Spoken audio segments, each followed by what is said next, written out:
The Bermuda Triangle is one of the most heavily traveled shipping routes in the world. Some skeptics believe that this fact solves the Bermuda Triangle mystery. Statistically, the busier the area, the higher the frequency of accidents and disappearances. While this makes sense, it's not the frequency of disappearances that's responsible for the mystery of the Bermuda Triangle. It's the lack of explanation or wreckage found. On his very first voyage to the New World in 1492, Christopher Columbus sailed through the Bermuda Triangle. Columbus reported that one night, when he was on the deck of the ship, he noticed a giant light appear in the distance, unlike anything he'd ever seen before. Columbus looked at his compass for direction, and it gave off erratic readings. You might have noticed that the Bermuda Triangle doesn't appear on any world map.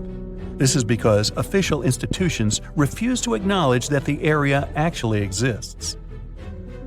No one exactly knows how many ships and planes have disappeared in the Bermuda Triangle. The rough estimate is 50 ships and 20 planes. Most of the time, the disappearances had no explanation and no wreckage has ever been left behind. When the TBF Avenger planes went missing, a massive search operation was conducted. Boats and planes searched the Bermuda Triangle for any signs of the aircraft. One of the boats searching was a PBM-5 Mariner airboat. The airboat took flight at 7:27 p.m. and called in a routine radio message 3 minutes later. Then, it was never heard from again. No trace was ever found of the rescue airboat or the 5 Avenger aircraft. A huge investigation was launched into the disappearance of all these vehicles, but nothing was ever discovered. The Bermuda Triangle is home to some pretty intense and unexpected weather. Storms build up quickly and unexpectedly, then disappear soon after. If you blink, you might miss it. This could explain why few distress signals are issued. Pilots and sailors never saw the weather coming. A popular theory suggests that rogue waves are responsible for the many disappearances. Rogue waves are called extreme storm waves by scientists. They occur when different weather patterns take place at the same time and cause large, unexpected waves that reach up to 100 feet tall. Witnesses say that the waves look like giant walls of water. These waves could explain why ships go down fast and without leaving any trace. Just off the coast of Japan, you'll find the Bermuda Triangle of the Pacific Ocean. They call it the Devil's Triangle. Between 1950 and 1954, 9 ships disappeared in this area without leaving a trace. The ship Kaiomaru 5 was sent to investigate these unexplained disappearances when it also vanished. After this incident, the Japanese authorities labeled the area as a danger zone, and sailors were encouraged to avoid it. Some people blame all disasters on the extraterrestrial paranormal activity. Others suppose it's all about raging natural phenomena. Some scientists believe the cause of anomalies is the environmental changes. Also, there's a really high concentration of methane hydrates on the bottom of the ocean in the Pacific Bermuda area. This gas tends to set off, and when it happens, bubbles start forming on the surface of the water. These gas eruptions can interrupt the ability to float and can easily sink a ship. Because of this chemical reaction, there won't be even a trace left. Underwater volcanoes are said to be another possible explanation for the Japanese Dragon's Triangle. In fact, they can take down even small islands. Luckily, nobody lives there. It's a pretty common thing in this area that some of them disappear underwater and others appear out of the blue because of seismic activity. You'll never find the Dragon's Triangle on any official map of the world, so nobody's quite sure about how large it is in reality. In July 2015, 2 teenagers disappeared after setting sail off the coast of Florida. There's some mystery about what the 2 teens were really getting up to. They told their parents that they were just going to fish, but they told their friends that they were crossing to the Bahamas. Shortly after they left, a line of thunderstorms moved towards the area, and the boys were never heard from again. A massive search was conducted, but sadly, nothing was found. 1 year later, the pair's boat was found off the coast of Bermuda with a broken iPhone and some personal effects left inside. One of the most popular and bizarre theories trying to solve the Bermuda Triangle mystery comes from Charles Berlitz. He insists that the area is home to the lost city of Atlantis. The missing ships and planes and malfunctioning equipment, according to him, were all caused by rays of energy let out by the special energy crystals that power Atlantis. While this sounds silly, Berlitz's theory was convincing enough that over 20 million people bought his book worldwide. Previously, the compass wouldn't work well in the Bermuda Triangle since the lines of the two poles coincided here, true north and magnetic north. But if you fall into this line, your compass will behave strangely. But the magnetic north is constantly shifting, and now it's far beyond the triangle. No legend says pirates of the last centuries operate in the Bermuda Triangle, or that the Flying Dutchman makes other ships disappear. A popular theory is that ships travel to the distant past or future through a time portal in the Bermuda Triangle. Fortunately, these are all myths. Just imagine hundreds of giant tentacles reaching out to a group of ships sailing through the Bermuda Triangle. In the past centuries, they could easily sink an entire fleet, since the ships were made of wood and were lighter. Squids wrapped decks with their strong tentacles, made holes in the ship's hulls with their sharp beaks. Toothy suction cups could break the masts and tear the sails. The water was filling the holds and slowly rising to the deck. The ship sank in a matter of minutes. Survivors reached the shore and told everyone about huge monsters. This is how the legends of the Kraken appeared. Fortunately, now people have sonars and equipment for monitoring the sea space. They say the main reason why this place is so enigmatic must be the magnetic fields that form this ominous triangle. Ocean floor is made of rocks containing a lot of magnetite. It's more like iron. Magnetic fields react to the high concentration of magnetite on the ocean floor, which may start a sort of conflict between the two. It can often lead to various weather anomalies and, as a result, navigation issues. And naturally, any changes in the ocean floor or the Earth's magnetic fields influence the Bermuda Triangle a lot. Magnetic fields tend to shift their position, so do tectonic plates and even the continents, even though we never notice it. The skies are usually very clear there, but back in 1883, some people witnessed abnormal things in the area. Some claim to have seen large blocks of ice falling from the skies, and the crew even managed to save one as hard proof. Seems like the Bermuda Triangle has an alternate not only on Earth, but even in space. Spacecraft usually don't disappear into thin air though, like there's no air. This anomalous area is really large and stretches right above the South Atlantic. It occupies the area from Chile to Zimbabwe and sits right at the point where Van Allen radiation belts are the closest to the surface of our planet. The Earth has two such belts, which come in handy trapping the particles that shoot in from the Sun. They do a great job protecting the Earth from radiation. The magnetic field there is lower, so it allows the Earth's radiation belt to come closer to the surface. Whenever a satellite passes by, it will be exposed to radiation, which might lead to serious damage. So, no satellite can take pictures of it. The South Atlantic anomaly is part of the Earth where natural radiation just flows out of control. Still, there is little evidence that all these triangles are really dangerous. Many believe the Bermuda Triangle itself has been proven time and again to be nothing but a work of fiction. In fact, some shipwrecks, such as the Ellen Austin, gained popularity in the middle of the 20th century, while nobody even thought of drawing a triangle in the Bermuda area before that. The mystery was popularized by science fiction writers and became a common myth, while no serious research proved it any more dangerous than other parts of the world's ocean. So, the crew of the Ellen Austin back in 1881 weren't even aware of the Bermuda Triangle back then, let alone afraid of it. What do you think?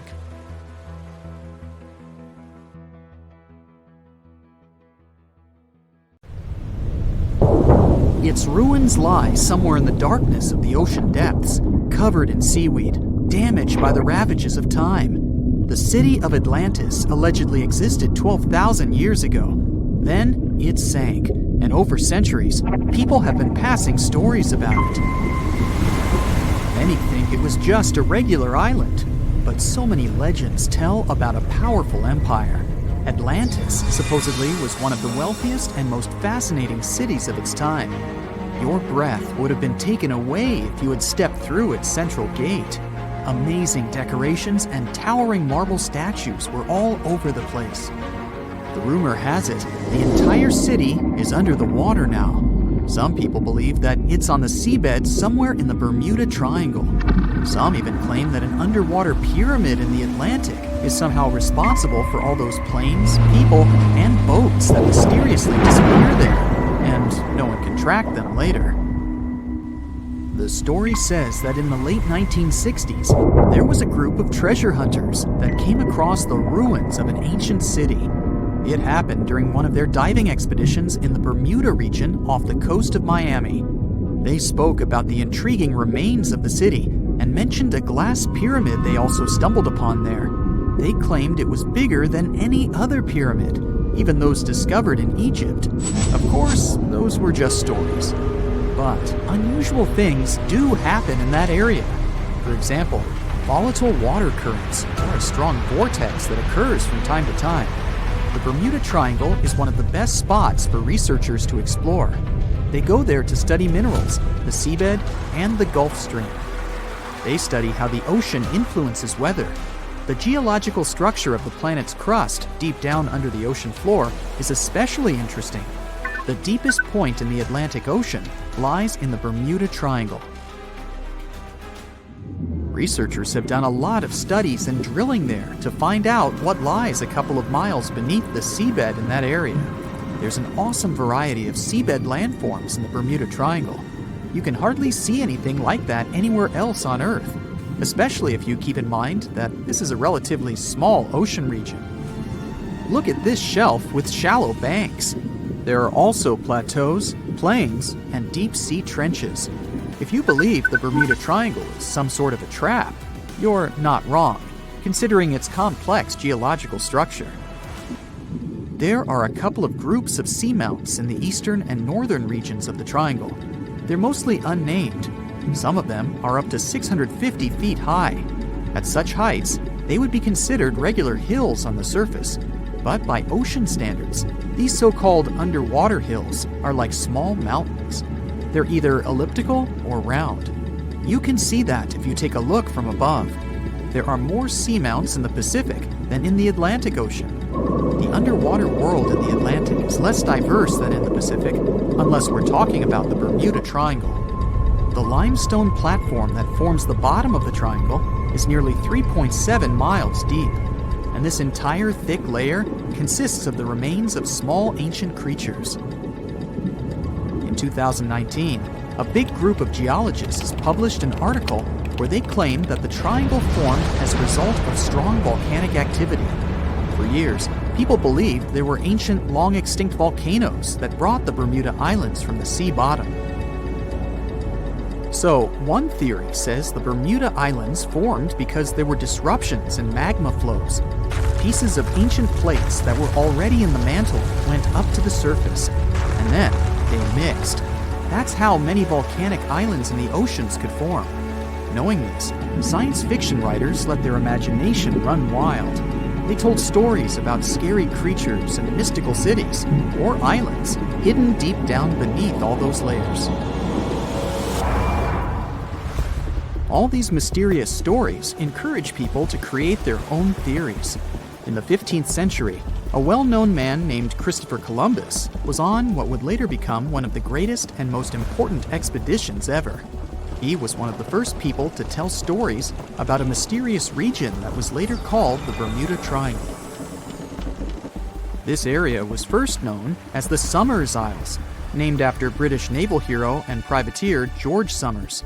But Spanish explorer Juan de Bermudez discovered the island in 1505, and that's when the area got the name it has today. So, Columbus mentioned some pretty strange sightings within the area, starting with a light similar to that of a candle moving up and down in the distance. He immediately warned his crew and asked them to look at the light, which kept vanishing and reappearing. He spoke about stars that seemed to move around in the sky. The needle of their compass went crazy too. But the most unusual thing he claimed he had seen was an unknown glowing object coming out of the sea and shooting toward the sky. Many people these days believe there was nothing really unusual there. Those must have been lights coming from another ship or from the shore. But Bermuda intrigues us today too. It's a roughly triangular area where ships disappear without any trace. Sometimes they show up later, but empty and with not a single person on board. But more often, no one ever finds their wrecks. And it's not just ships. Planes go missing too. The training sailing ship HMS Atalanta was one of the first cases in the string of mysteries of the Bermuda Triangle. The ship left a dockyard in Bermuda and headed in the direction of England back in 1880. It never reached the British Isles. It actually never even left the Bermuda region. It just went missing, and no one ever found any trace of it. Some said the ship disappeared because of a powerful storm they came across on their route. The crew members probably didn't have enough experience to handle such a situation. Back then, everyone wanted to know what had happened to the ship. How could it just disappear like that? It made headlines. People were coming up with all kinds of possible theories about what could have happened. The story continued with the coal carrier Cyclops. In 1918, it sailed off the island of Barbados, and after a couple of days, the situation repeated. The ship disappeared without a trace, along with more than 300 people on board.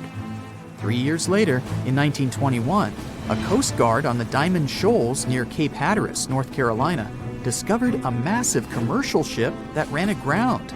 The Guard was prepared to help people in trouble, but they had no one to save.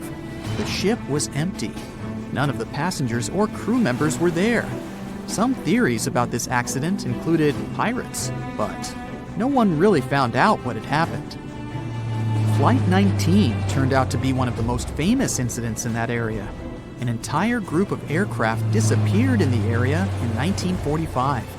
A further rescue expedition didn't go well either, because one of the mariners with 13 crew members also went missing. And it's not that such things only happened a long time ago.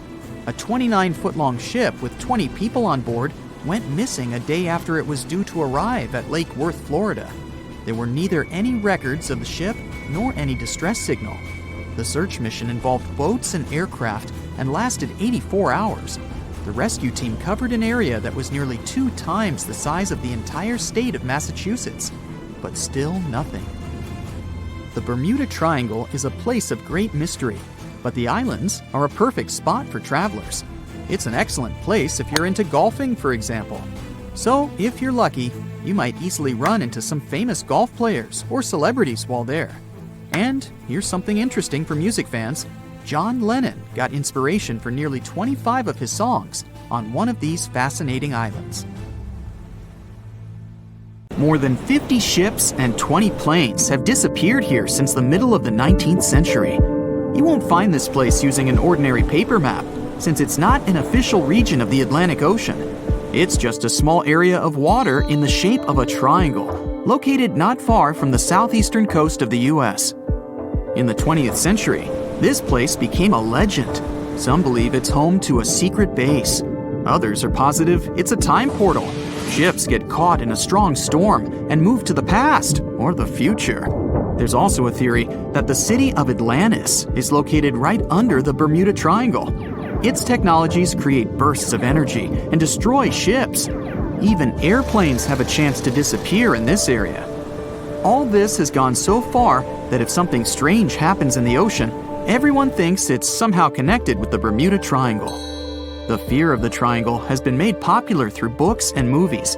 Directors, writers, and journalists like to use this theme. But in their works, you only see a few correct answers. You can find the truth about this place yourself if you look closely. But first, let's refute the weakest theories.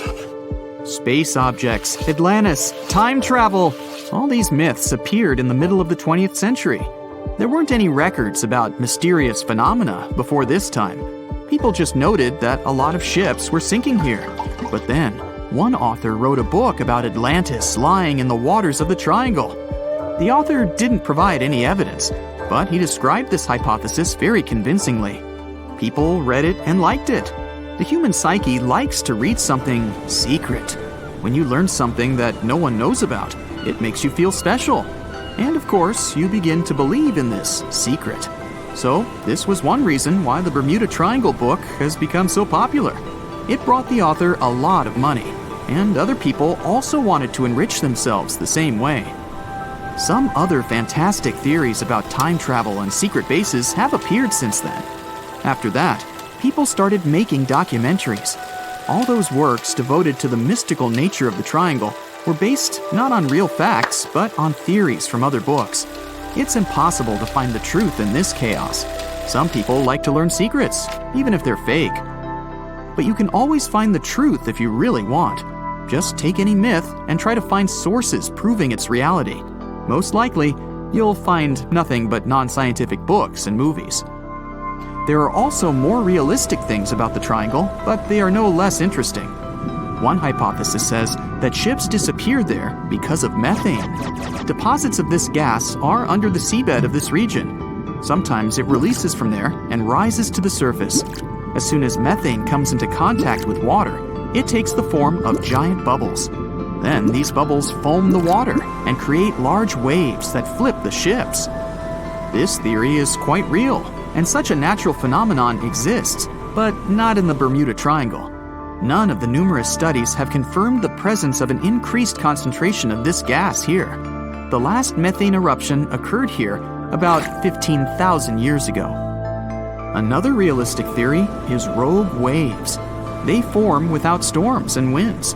The calm water surface can transform into a big wave, the height of a 5-story building, in 3 seconds. It sinks a ship and then quickly disappears. The sea is calm again, as if there were no waves at all. Some scientists believe a surface sea current colliding with a strong headwind creates this phenomenon.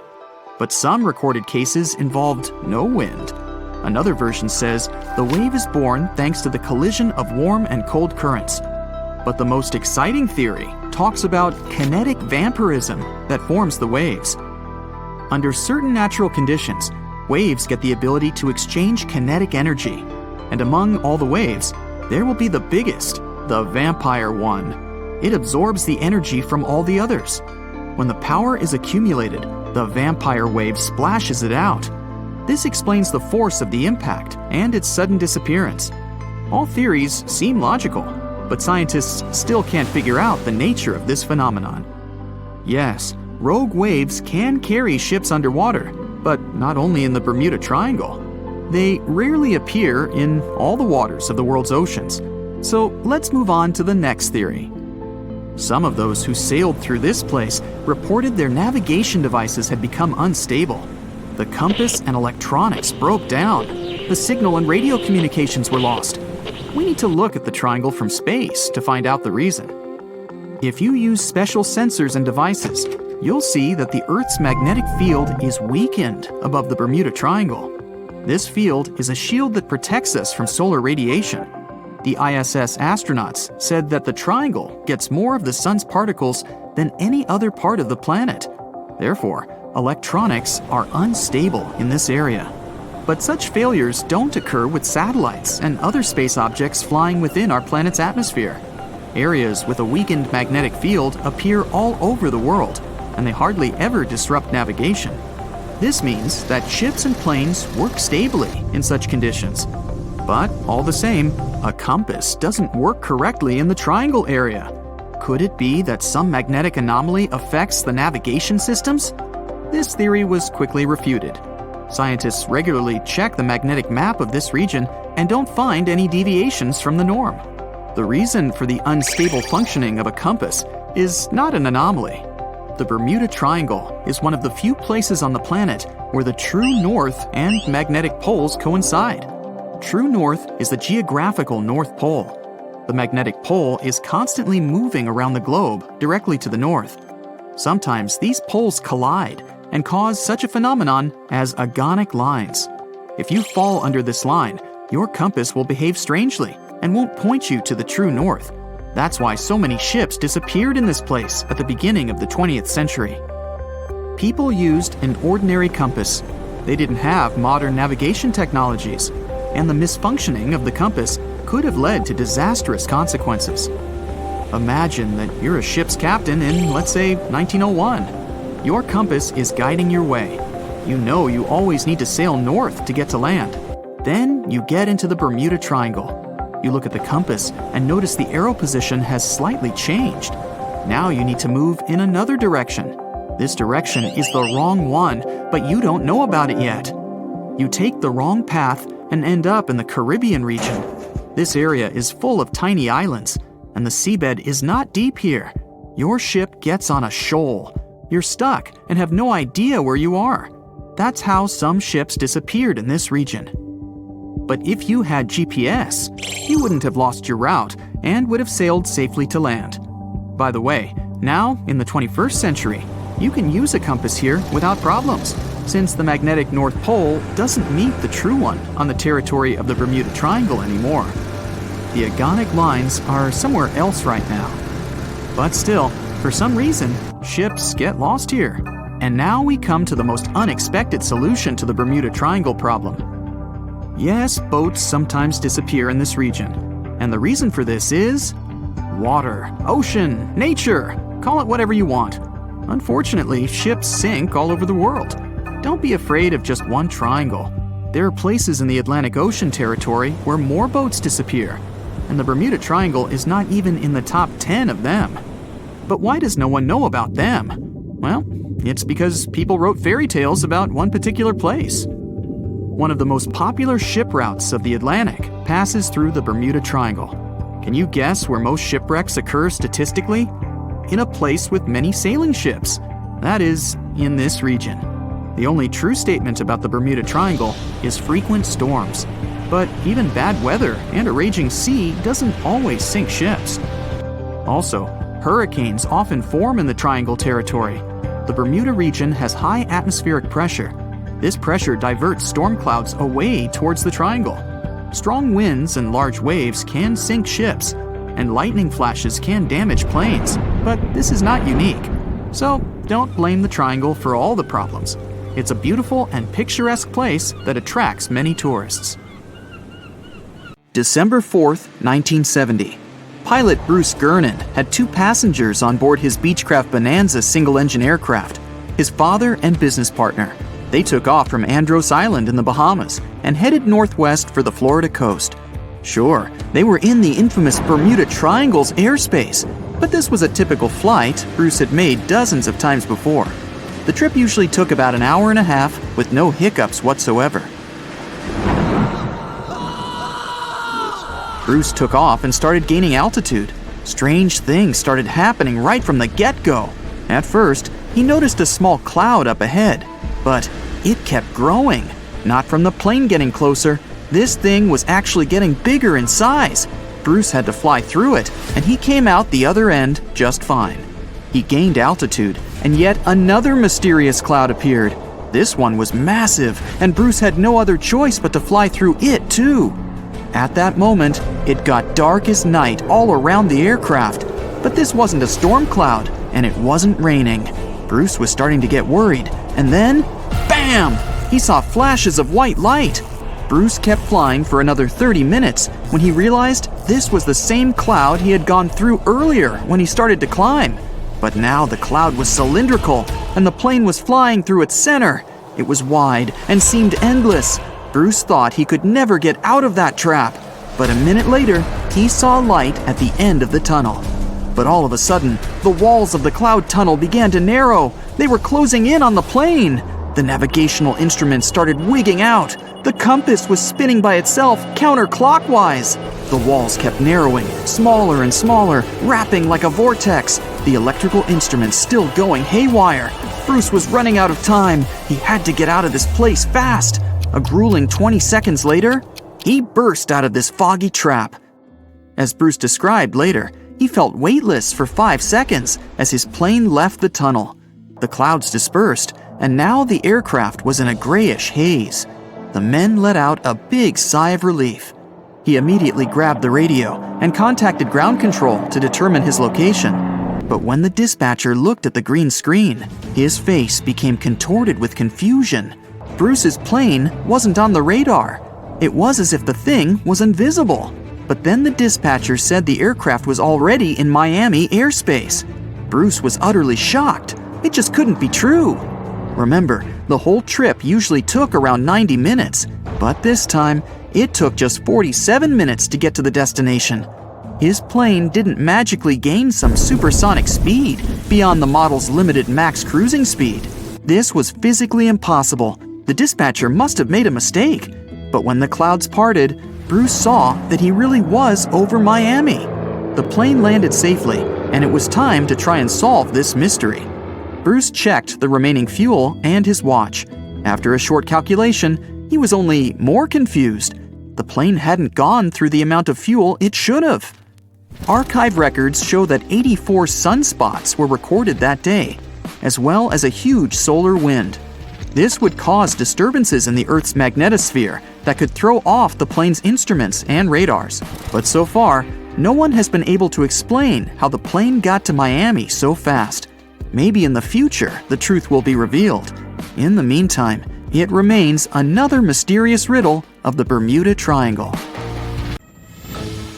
As an experienced sailor and the first man to ever sail non-stop on his own around North and South America, Matt Rutherford has seen a lot during his voyages.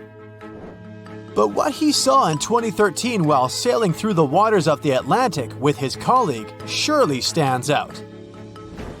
Some 800 miles off the coast of Bermuda, not far away from the famous Bermuda Triangle, they noticed a boat that seemed to be moving by itself. The sails weren't up and the motor wasn't running. The sailors decided to check if there was someone who needed their help aboard, so they moved closer to the mysterious ship. Once they got there, things only got weirder, as they realized there wasn't a living soul aboard. Rutherford started filming to document their discovery. The boat looked so awfully abandoned that they expected to find some pretty scary things in there. But it didn't stop Rutherford from searching the vessel. The boat, which turned out to be named Wolfhound, looked like an upscale one, probably costing hundreds of thousands of dollars. It was pretty weird to find it floating by itself in the middle of the ocean. It seemed like whoever abandoned it was leaving in a rush. There were clothes and other personal belongings all over the main cabin. Some parts of the ceiling had fallen and some drawers had popped open. The brave sailors decided to tow the ghost ship back to Bermuda. It wasn't easy because Wolfhound was bigger and heavier than their boat. After days at sea, the crew was running low on fuel and asked a passing freighter to stop and give them some gas. They kept pulling Wolfhound until the tow line got wrapped around the rudder and they realized they could get stranded in the Bermuda Triangle. So they had to abandon the ship. What really happened and how Wolfhound ended up in the middle of the ocean will probably remain a mystery. Rumor has it that it belonged to a member of the Royal Irish Yacht Club. The ship was going on its first voyage from Connecticut to Bermuda and then Antigua. It got in a terrible storm around 400 miles away from Delaware. The winds were so strong that the yacht suffered 2 knockdowns. A Greek cargo ship rescued the crew. They left the ship with an emergency beacon on. The rescued crew members shared that they saw the ship sink, which only adds more questions to the story. How did it get back to the surface? Does the Bermuda Triangle have anything to do with that? Christopher Columbus himself reported some unusual compass activity going on in this mysterious area while he was on his way to the New World. Despite the stories of more than 50 ships and 20 planes disappearing in the area, it remains one of the most heavily traveled shipping routes in the world. Some skeptics believe that this fact solves the Bermuda Triangle mystery. It could make sense because the busier the area, the more accidents happen there. But then again, it's not the number of disappearances that makes the place so mysterious. It's the lack of explanation and wreckage lost for good. The first ever confirmed ship to vanish in the Bermuda Triangle was the USS Pickering. In 1800, it departed from the US on its way to the West Indies. The ship sailed into the Bermuda Triangle along with its 90-man crew. No one ever heard anything from them ever since. The popular explanation is that the ship was taken out by a storm. But because no one found any wreckage, we'll never know for sure. The largest ship that has ever disappeared in this mysterious area was the USS Cyclops. In March 1918, carrying a crew of 306 people, the USS Cyclops left Barbados and headed home to Baltimore. The ship passed through the Bermuda Triangle on its journey and vanished into thin air, or rather, water. The Cyclops never sent any distress signal and disappeared without any explanation or trace. The Bermuda Triangle isn't the only place in the world where ships go missing or mysteriously resurface. One of the most famous ghost ship stories would be of SS Bechimo. The large cargo steamer was built in Sweden. On October 1st, 1931, it got caught in pack ice. The crew decided to wait it out and managed to break free after a couple of days, only to get trapped again in less than a week. This time, they didn't manage to make it out. A rescue team went by air to save 22 of the crew members. 15 other members stayed in a wooden shelter they built not far away from the ship. Their plan was to wait out the winter and get back aboard. At the end of November, a strong blizzard was rushing through the area. When it was over, Bechimo seemed to have gone away with the storm. The captain decided it must have broken and sunk, but a few days later, a local hunter informed them that he had seen the ship around 45 miles away from their camp. The crew managed to find the ship and took the most valuable cargo from its hold. They had fears that Bechimo wouldn't live through that rough water, but it did manage to survive after all. Once the ice was gone, it floated away and ended up drifting along the shores of Canada and Alaska. Many people reported seeing the ghost ship in an open sea. Some even tried to board it to save the ship, but the weather didn't allow it to happen. The last time someone saw SS Bechimo was in 1969, 38 years after its crew had left it. It could still be drifting somewhere in the ocean. The story of MV Hoita happened in the South Pacific. The ship was originally a wooden luxury yacht. After serving for 20 years to various owners, it became a merchant ship. In 1959, it set on a trading voyage that was supposed to last around 2 days. When it didn't reach its destination on time, no one was worried at first, as things happen in the open waters. After another day, and no distress signals from the Hoita, it was obvious that something serious was going on with it. There were 25 people aboard, and their families wanted to find them. A search and rescue crew worked for 6 days looking for the ship, or at least its wreckage, in an area of nearly 100,000 square miles. That's 1.5 times as big as Florida. Sadly, the mission had come back with no results. It seemed like Hoita had disappeared without a trace. A month later, another merchant ship noticed Hoita drifting in the ocean, miles and miles away from its original route, and none of the crew members or passengers were on board. The cargo had also disappeared.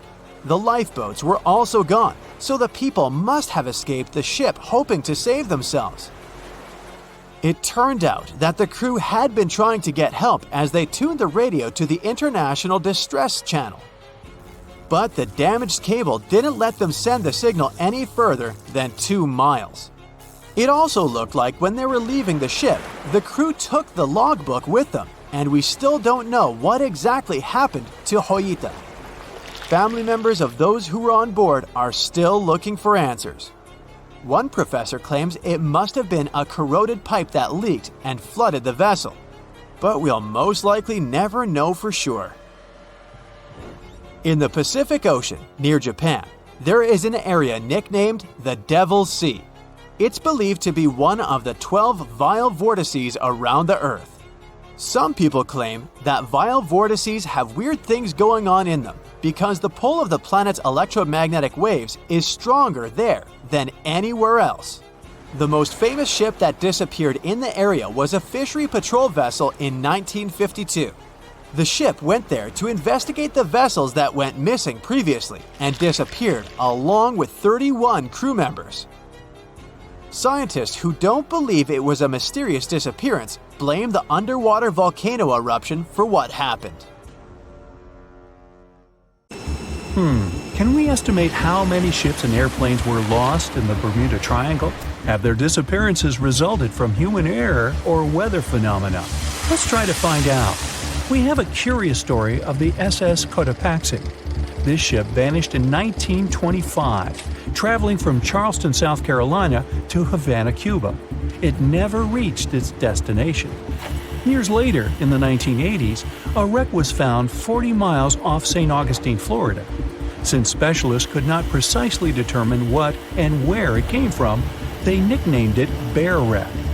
It took many additional years of work, done mainly by marine biologists, to identify that this ship was indeed the missing SS Cotopaxi. This was confirmed in January 2020. How did the ship just reappear? And how did it get there, since this mysterious shipwreck isn't even in the Bermuda Triangle? Now, let's see who came up with this term, Bermuda Triangle. Can you actually pinpoint the triangle on a map? No, it's not an officially recognized location either. The Bermuda Triangle does not appear on any world map. Nobody has agreed on its exact boundaries.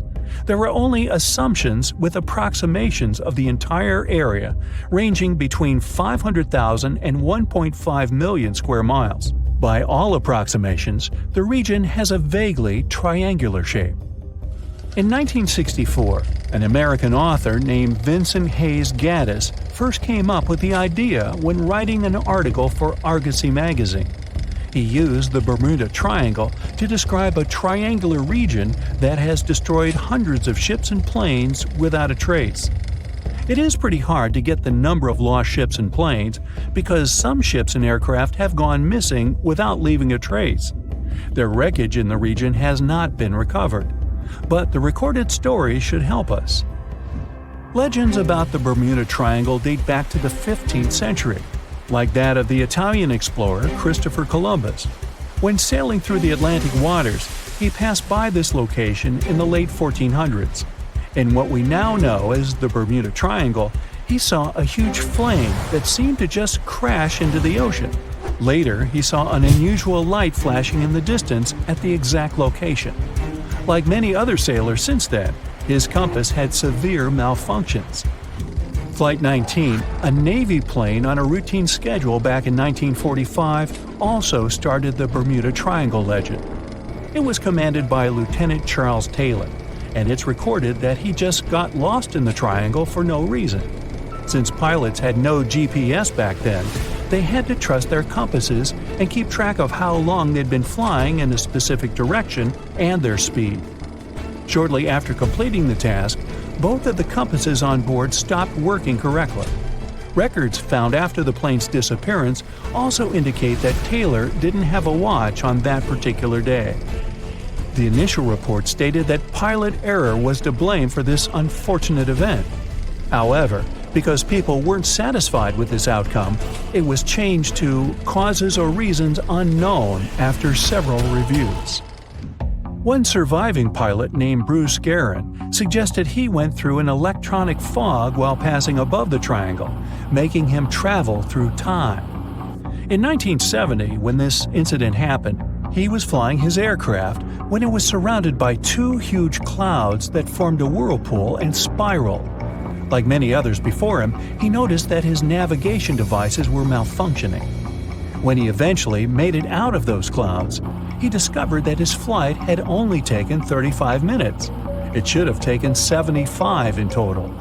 Since he had no other reasonable explanation for what he went through, he believed he must have been pushed forward in time. It's not only strange-looking clouds that have been seen above the Bermuda Triangle. In 2014, a pilot recalled almost colliding with a flying object that he could not identify whatsoever. Some of these strange encounters were even caught on tape. It's the case of an early 2015 flight whose passengers noticed a curious object just floating over the ocean.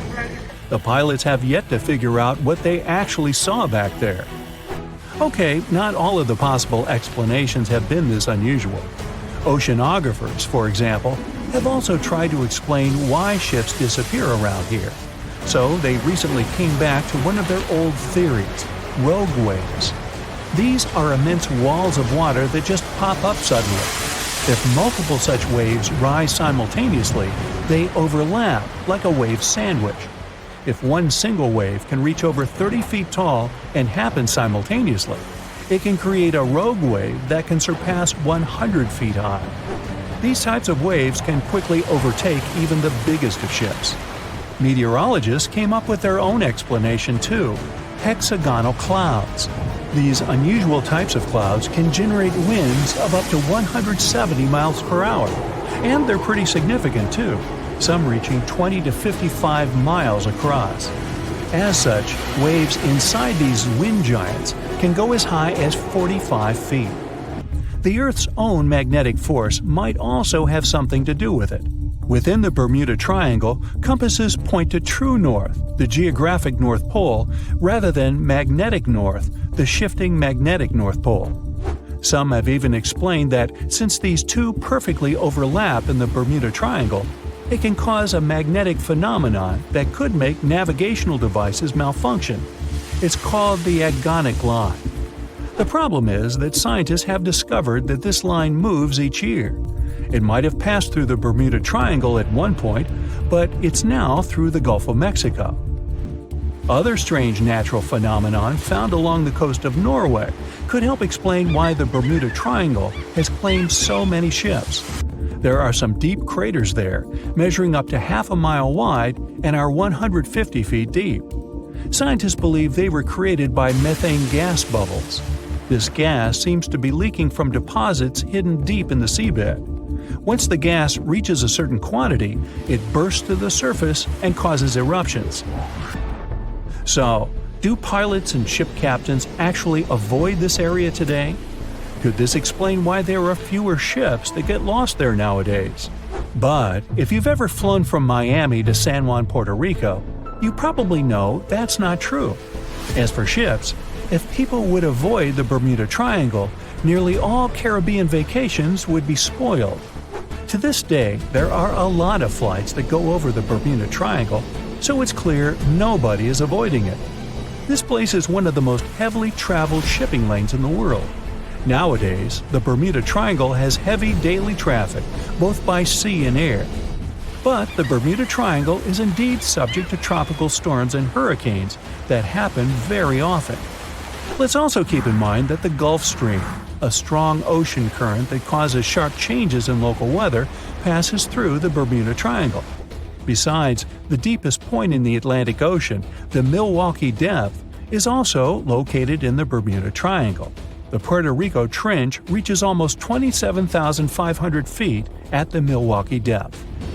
So, if you think about it, the whole mystery is a perfect combination of human error, bad weather, and a lot of ship traffic. This was confirmed by data provided by the U.S. Coast Guard. If you look at percentages, the number of ships or planes that go missing in the Bermuda Triangle isn't different from anywhere else. Disappearances do not happen more often than in any comparable region of the Atlantic Ocean. Official statistics say around 50 ships and 20 airplanes have vanished while traveling through this region. So that's another reason why the total number is so hard to pinpoint. Nobody could describe its rescue in official records if a boat was reported missing. There are also some events that, it turns out, didn't happen at all, adding to those false reports, like that of a plane crash back in 1937 off Daytona Beach, Florida, that local papers surprisingly revealed nothing about. What's the most mysterious and blood-chilling place on Earth? The first thing that comes to mind is most likely the infamous Bermuda Triangle. This area has earned its spooky reputation after swallowing numerous ships and airplanes, which then disappeared without a trace. But is this place really so terrifying? Let's ask scientists. But first, I'll tell you a story or two. One of the most infamous disappearances in the Bermuda Triangle was Mary Celeste. The ship was found adrift in the Atlantic Ocean on December 4, 1872. It was days after its journey began. Captain Benjamin Briggs with his wife and a 2-year-old daughter were heading from New York to Genoa in Italy with some important cargo. Besides the family of the captain, there were 7 other crew members on board the ship. Days later, a British ship, De Gradia, came across Mary Celeste by accident. Strangely, the ship was floating under a partial sail. Everything on board was intact. There was nothing strange with this situation, except for one thing. There was nobody on board the ship. And the lifeboat was missing. There were no traces of people on the ship. It couldn't be a pirate attack since all the belongings of the crew, as well as the cargo, were untouched. Theories like an undersea earthquake, an attack of a giant squid, or a natural disaster can be ruled out as well. They just don't fit. It was a clear day. The ship was in perfect condition. Why would people leave it and never come back? Whatever the reason, neither the crew nor the lifeboat has ever been found. It was November 29, 1925, when the SS Cotopaxi left Charleston, South Carolina, and headed for Havana, Cuba, carrying a big load of coal and 32 crew members. The story has it that several days later, the steamer ran into a severe storm, got water in its hold, and started to list dramatically. On December 1st, the ship sent out a distress call, and since then, nothing has been heard from the crew ever again. The ship was believed to have vanished into thin air until it was found 95 years later. Scientists found SS Cotopaxi, and it turned out there was nothing mysterious about its story. At the moment, the ship lies at the bottom of the ocean about 35 miles away from St. Augustine, Florida. Researchers are also sure that the ship did send a distress signal during a storm, which most likely led to the sinking of the vessel. USS Cyclops was a huge carrier ship that used to supply fuel to the American fleet. On January 8, 1918, heavy and full of manganese ores, the ship departed from Rio de Janeiro and headed for Baltimore. Being only a couple of years old, the ship wasn't supposed to experience any problems. All 309 people on board felt safe and calm. But this feeling turned out to be deceptive because somewhere around March 4, 1918, the ship disappeared into thin air without sending a distress call or indicating it was having problems in any other way. In the history of the U.S. Navy, this case remains the accident that caused the largest loss of life at a time. SS El Faro was a much more recent disappearance. This cargo ship left Jacksonville, Florida on October 1, 2015 with 33 crew members and tons of vehicles, trailers, and containers on board. The huge vessel was supposed to deliver its load to Puerto Rico, but something went wrong. A regular tropical storm that started miles away suddenly transformed into a powerful hurricane that rushed towards El Faro. It started to circle around the cargo ship, making the communication from the vessel go silent. But the most shocking thing was that after causing all this commotion, the hurricane miraculously retreated in the same direction it had come from. Weeks later, after a thorough and extensive search, rescuers finally located the ship. It was still in one piece and sitting upright on the bottom at a depth of 15,000 feet. But the blood-chilling truth was that there was no trace of the crew members on board. As for airplanes, probably the most inexplicable disappearance happened on December 5, 1945. This case got the name the Lost Patrol. Flight 19 was the code name for 5 planes that departed from a naval base in Florida on a training flight. No one knows for sure what happened to the planes, but they never returned to the base. Most experts believe the commander of this group, Charles Taylor, got lost and led the planes in the wrong direction. Those were the machines that could land on water, so hypothetically, after getting low on fuel, the pilots could ditch and wait for help, rocking on the surface of the ocean. But it didn't happen. Although, 2 rescue Martin Mariner planes were searching the area all through the night and the next day, they found no trace of the 5 disappeared planes. But the most spine-chilling coincidence was that one of the rescue planes failed to return to the base as well. All 6 planes vanished into thin air, as if they had never existed. There have been several other plane disappearances when aircraft went off radars and never returned. In some cases, pilots had to send out a Mayday distress call. In others, they disappeared in the blink of an eye when everything seemed to be going perfectly fine. Of course, over the years, there have been loads of theories trying to explain the phenomenon of the Bermuda Triangle. For example, some researchers believe that ships and planes crash and disappear in the area due to methane gas. And it has indeed been proven that in some areas of the ocean floor, there are massive storages of this gas. Therefore, when gas gets released into the water, the process can sink ships and make planes crash. Potentially, it can happen so fast that a craft in distress doesn't even have time to send SOS. The theory of a wormhole is preferred by those who love sci-fi. In short, a wormhole is a space-time shortcut. While the existence of wormholes hasn't been proven yet, this doesn't stop some people from believing that this phenomenon is what causes vanishings in the Bermuda Triangle. Another sci-fi theory is based on the interface of space civilizations. It's quite convenient to blame such disappearances on extraterrestrial forces. Though why they would choose exactly this area for their abductions remains unknown. Waterspouts, or simpler, tornadoes in the ocean, are said to have been spotted in the Bermuda Triangle. This weather phenomenon raises water many feet up into the air. Potentially, this can make a ship disappear with ease. The human error theory may sound rather disappointing for those who love mysteries, but some are sure that all the crashes and disappearances in the Bermuda Triangle happen due to people's mistakes.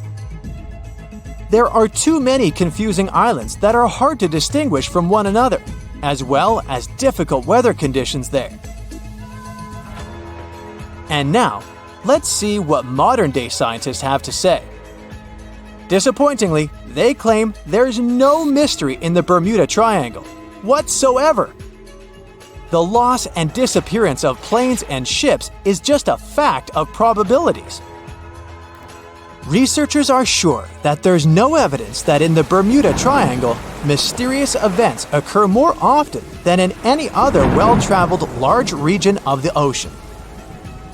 The sheer volume of all that traffic in an area that is pretty hard to navigate gives us such unsettling statistics. But on a percentage basis, the number of vessels and aircraft missing in the Bermuda Triangle is the same as anywhere else in the world. And what theory do you believe? It was the wealthiest and most beautiful city ever to be seen. Stepping through its central gate alone would take your breath away with its elaborate decorations and towering marble statues. Everywhere you'd look, you'd find yet another marvel of civil engineering and cultural prowess. Yes, the lost city of Atlantis was truly the pinnacle of ancient civilization. That is, if it ever existed. Since it was supposedly swallowed by the sea in its entirety, it's no wonder some curious minds linked it to the Bermuda Triangle, another subject of endless mystery in popular culture, suspected of swallowing quite a few missing planes and ships. In the late 1960s, it's said that a group of treasure hunters stumbled upon the remains of an ancient city while diving in the Bermuda Triangle off the coast of Miami. Not only did they claim to encounter some intricate-looking ruins, but they also claimed that they found a glass pyramid there, larger than any other pyramid ever discovered in Egypt. A huge glass pyramid on the bottom of the Atlantic Ocean? No, that story turned out to be a hoax. Nevertheless, we do know that strange phenomena are still happening in the Bermuda Triangle, like volatile water currents or even the occasional vortex. When anyone mentions the Bermuda Islands, this mythical triangle is often the first thing that comes to mind, due to all the mysterious disappearances or unexplained malfunctions. But there's a lot more to this territory than one mysterious triangle. Let me tell you about it, just in case you might want to visit. For a time after its discovery, Bermuda was briefly known as the Somers Isle, named after George Somers, a British privateer and naval hero. But the name that eventually stuck was the initial name, Bermuda, named after Juan de Bermudez, an explorer from Spain who discovered it in 1505. It's the oldest remaining British territory overseas, going back to a time before even the United Kingdom was established. The island's geographical creation is also unique. Scientists have recently discovered that the volcano that had generated this piece of land is like no other on Earth. Since it has pleasant weather almost all year, it's a great place for golfing, sporting 8 world-class courses, often frequented by famous golf players or celebrities. You might just run into one by accident, if you're lucky. If you're more of a music fan, you would be interested to know that John Lennon got the inspiration for about 25 of his songs right here on this island, including classics such as Watching the Wheels, Woman, and Just Like Starting Over. Bermuda's official online travel guide even provides a Lennon-inspired itinerary, taking you from the Bermuda Botanical Gardens to the Masterworks Museum of Bermuda Art to Front Street, a district well known for its very active nightlife. William Shakespeare himself has an interesting connection with this island. His famous play, The Tempest, a story about a shipwrecked crew that end up on a magical island where they are tormented by an old man and his servants, was initially going to be set in the Mediterranean. But after learning about a real-life shipwreck in Bermuda, Shakespeare was supposedly inspired, and so moved the setting here. The island is also home to some fascinating animal wildlife. On hot summer nights, a special insect that glows in the dark, called the Bermuda fireworm, can be found in protected bay areas. There's also a unique species of birds here, the cowhouse, also known as Bermuda petrels. Believed to be extinct for about 300 years, they were rediscovered back in the 1950s, and a sanctuary was built for their protection. Currently, there are about 300 of these birds in Bermuda, total. Some of the first sailors to end up on the island at times reported strange sounds coming from inland and the surrounding waters after sunset. They even described what they heard as children screaming. So, of course, they thought it must have been because of witches or sea monsters. It took a little more time and research to figure out the sounds were coming from the cowhouse. These birds emit a very specific sound that can be easily confused with distressed human noises. Just as the Netherlands are famous for their tulips and Brazil for its coffee, Bermuda is well known for, drumroll please, onions. Yes, Bermuda used to export an amazing amount of onions back in the day, and the general quality of the vegetables produced here is said to be very high. Bermudians, that's how people living in Bermuda are called, are so proud of their onion heritage that when the clock strikes 12 on New Year's, a giant-sized onion decorated with beautiful lights is dropped in St. George's Town Square to usher in a new year. This is a big part of Bermudian tradition, as their onion heritage is a point of pride for the Bermudian people. The community of Bermuda is known to be tight-knit and to be very friendly and sociable. It's common to say hi to everyone on the street, even if you aren't properly introduced. Not greeting people when entering a shop or jumping into a bus is actually considered rude, so be sure to get accustomed to locals saying hello when paying a visit. Another fascinating aspect of Bermuda is its architecture. The houses are all painted in bright, zesty colors. Bermudians take very good care of their homes, even repainting them every 4 to 5 years. And they can even choose the color of their house without any limits. The roofs, however, are a completely different story. When visiting, you will notice that they are all white and terraced. Here's why. Since there is no public water system in Bermuda, people living here have to collect their own water. And that's what the roofs are for. Rainwater is collected on the roofs and then funneled into water tanks for storage and future use. That's why it's so important that the roofs remain white. Not only is it much easier to spot debris on a white surface, but the white cement also helps with sanitizing the water. What about transportation? Well, only residents can drive a car here, and only a single car is permitted per household in terms of ownership. So if your trip itinerary includes renting a car, you may want to rethink it. If riding a bus is not your preference, there's always the option of renting a scooter. You just have to remember to drive on the left side of the road. It is a British colony after all. This wonderful location is also one of the few places on Earth with pink, sandy beaches. Because it's surrounded by coral reefs that are responsible for the special red pigment, Bermuda is home to some of the most spectacularly colored beaches in the world, such as Horseshoe Bay Beach, West Whale Bay, or South Shore Park. For those interested in more of a culinary experience, Bermuda has some interesting local dishes to explore.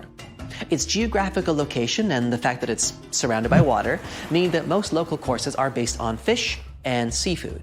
Here you can get a nice codfish breakfast, a Bermuda fish cake, or their famous Hoppin' John, a dish made with black-eyed peas, sliced sausage, bacon or chicken, Bermuda onion, of course, and some brown rice, often seasoned with garlic and thyme. They do this last one for special occasions, like in January, during the Bermuda Restaurant Weeks, a culinary festival that you'd better not miss if you love a good feast. For a place to chill with a fantastic view, Bermuda offers 2 historic lighthouses, each with its own delightful peculiarities. To get to Gibbs Hill Lighthouse, for example, you would have to make a long pilgrimage up 185 steps. There's no elevator to get you there, so be sure you're properly hydrated before starting the journey. The panoramic view of the ocean, however, will make up for all the effort. There is also St. David's Lighthouse, which is known as an ideal spot for whale watching. Particularly in March and April, humpback whales generally pass through these waters as they travel north to their feeding grounds in Canada. The National Museum of Bermuda also provides an array of unique experiences, such as the Dolphin Quest. Through this program, tourists have the opportunity to view, meet, and interact with dolphins in a sheltered, natural ocean lagoon environment. Searching for the best hidden Instagrammable spots? Then Crystal and Fantasy Caves is the place for you. They were actually discovered by accident in 1907. 2 young boys, Carl Gibbons and Edgar Hollis, lost their ball while playing cricket. When one of the boys went down a hole to get the ball back, he discovered this magical place full of crystal formations surrounding a beautiful lake. Crystal and Fantasy Caves attract a huge number of tourists each year, and through a number of recently constructed bridges, they are now more easily accessible. Be sure to wear comfortable shoes, though. There's lots of other geographic, historic, and cultural attractions I could talk about, but I think you get the gist. Bermuda is a lovely and vibrant island paradise that offers so much more than conspiracy theories about missing planes and lost cities. The weather is pleasant, the people are friendly, and there's so much to do on this beautiful island. So what are you waiting for? Book a flight today! Just a suggestion, of course. Not a lot of people have heard of this mysterious body of water named after famous English explorer Sir Francis Drake. Even though Drake himself never sailed through these waters, one of his ships did pass near this location and discovered a connection between the Atlantic and Pacific Oceans. That's how the area got named the Drake Passage in 1578. Soon enough, the passage became known for some mysterious disappearances. It got the reputation of being the roughest and most unpredictable stretch of water in the world. It's now known for its strong winds and rough seas, with waves that can reach up to 60 feet in height.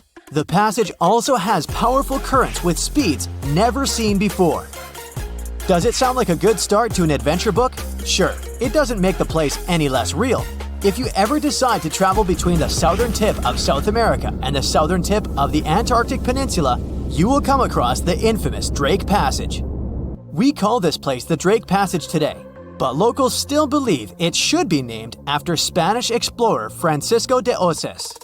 He was a Spanish navigator who, in 1525, led the first known European expedition to navigate the Drake Passage. The trip was part of an attempt of Spain to find a new route to the Spice Islands in the East Indies. Oces and his 2 ships, the San Lesmes and the Santiago, sailed through the Strait of Magellan and into the Drake Passage, where they encountered treacherous weather and rough seas. Despite the difficulties, they successfully navigated the passage and became the first Europeans known to have done so. However, the expedition failed to find a new trade route, and the crew returned to Spain with no significant discoveries. Some years later, in 1616, another ship captained by Dutch navigator Willem Schouten made one of the most successful voyages through the Drake Passage. Despite the difficulties of navigating the often turbulent seas, eventually, the Drake Passage became an important part of international trade routes in the 19th and early 20th centuries. But this dangerous area holds many secrets. The record of one of the most famous events that happened here takes us back to the year 1914. During that time, a British explorer named Shackleton wanted to travel to Antarctica with 27 men split between two ships. Those were named the Endurance and the Aurora. The explorers wanted to check out two routes that reached the continent.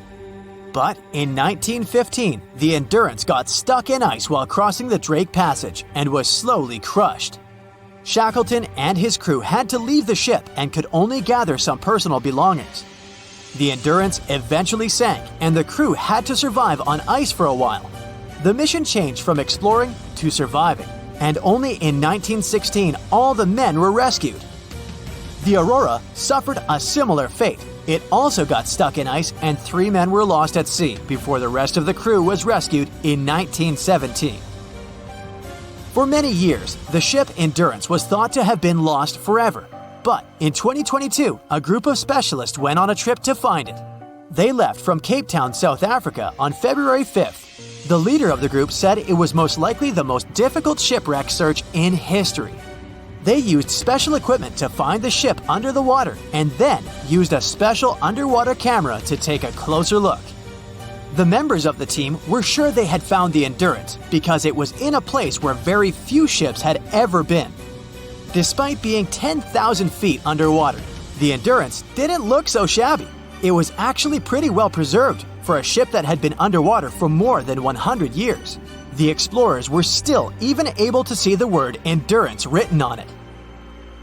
But it's not just ships that have a hard time with the Drake Passage.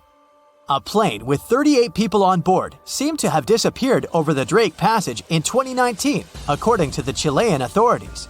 It's believed it hit the icy and rough waters of the passage. Rescuers used ships, planes, and satellites to search for the missing plane and its passengers in the area where it had last sent messages. But the harsh conditions of the Drake Passage made the search very difficult. The exact location where the accident had happened was eventually found, but there were no survivors. The Viking Polaris is another of those ships that got damaged in the passage, even though it was designed for tough conditions. It was faster than most ships and more stable because of special equipment that kept it balanced. One night, back in 2022, the waves were indeed big, but the ship seemed to be doing well in the rough weather. But then, on its way back to port in Ushuaia, Argentina, a rogue wave suddenly hit the ship without warning. People on board felt like they had been hit by an iceberg. Rogue waves are much taller than other waves around them, and they're very unpredictable. Scientists still don't know exactly why they occur. When this rogue wave hit the Viking Polaris ship, it immediately broke windows on the second deck. Some people on board were hurt, but thankfully, most of them had been properly trained before boarding the ship and knew what they had to do in case of an emergency. The crew was also very good at helping the passengers. Most of them even claimed later that they would board the ship for the second time, despite such an unexpected experience. The boat eventually made it to the port without suffering further damage. What makes this region so hard to cross, though? For starters, the Drake Passage is a wide and deep area of water. It's about 500 miles wide and has a depth of 15,000 feet. Even the most experienced sailors who cross the passage every year say it can be dangerous, unpredictable, and even scary at times. And that's even considering the modern technologies we have today. The area is a mix of warm and cold temperatures, which can result in ravishing storms. Strong winds from the west push the water from the Pacific Ocean into the passage, creating waves and swells that can reach up to 30 feet or more. If accidents happen here, things can get ugly faster than anywhere else. The Drake Passage is a part of the ocean where the water is very cold and has strong currents. The bottom of the ocean there is also not stable, making it harder to find things like a plane or a ship. These days, we have modern technology that helps us feel safe, even when we're passing through rough seas. However, if you are planning to travel by boat to Antarctica, make sure you're ready for the rough sea in the Drake Passage, and for feeling a little uneasy. This can happen even to the most experienced of people when the waters are rough, but it's especially tough if it's your first time. Some people bring remedies to avoid feeling sick, like ginger gum or scented wristbands. Others find it helpful to look at the horizon. Test things out to see what works for you. Once you arrive at the Drake Passage, you'll be surprised to see that lots of different animals live there. You can see many types of dolphins, birds, whales, and penguins. The water in the Drake Passage is also good for small animals like plankton, krill, which bigger animals such as whales, penguins, and seals generally have on their daily menus. As you get closer to Antarctica, watch out for the South Shetland Islands. These might be the first pieces of land you'll see. They're also located in the Antarctic Peninsula and were first discovered in 1819 by British explorer William Smith. The South Shetland Islands are home to severe active volcanoes, including Deception Island and Mount Fenton. The islands are also where you can find a number of endemic species, including the South Shetland Islands Gen 2 penguin, which is only found on this piece of land. In 1945, 5 TBF Avenger aircraft took flight for a routine training exercise around the Bermuda Triangle. In the middle of the exercise, the planes were struck by intense rain and heavy winds, despite the clear weather forecast. The pilots became extremely disoriented and radioed the base to report that their navigational equipment had stopped working. The last thing the base heard was, "When the first plane drops below 10 gallons, we all go down together." And then, static. The 5 planes and their 14 passengers were never seen or heard from again. On his very first voyage to the New World in 1492, Christopher Columbus sailed through the Bermuda Triangle. Columbus reported that one night, when he was on the deck of the ship, he noticed a giant light appear in the distance, unlike anything he had ever seen before.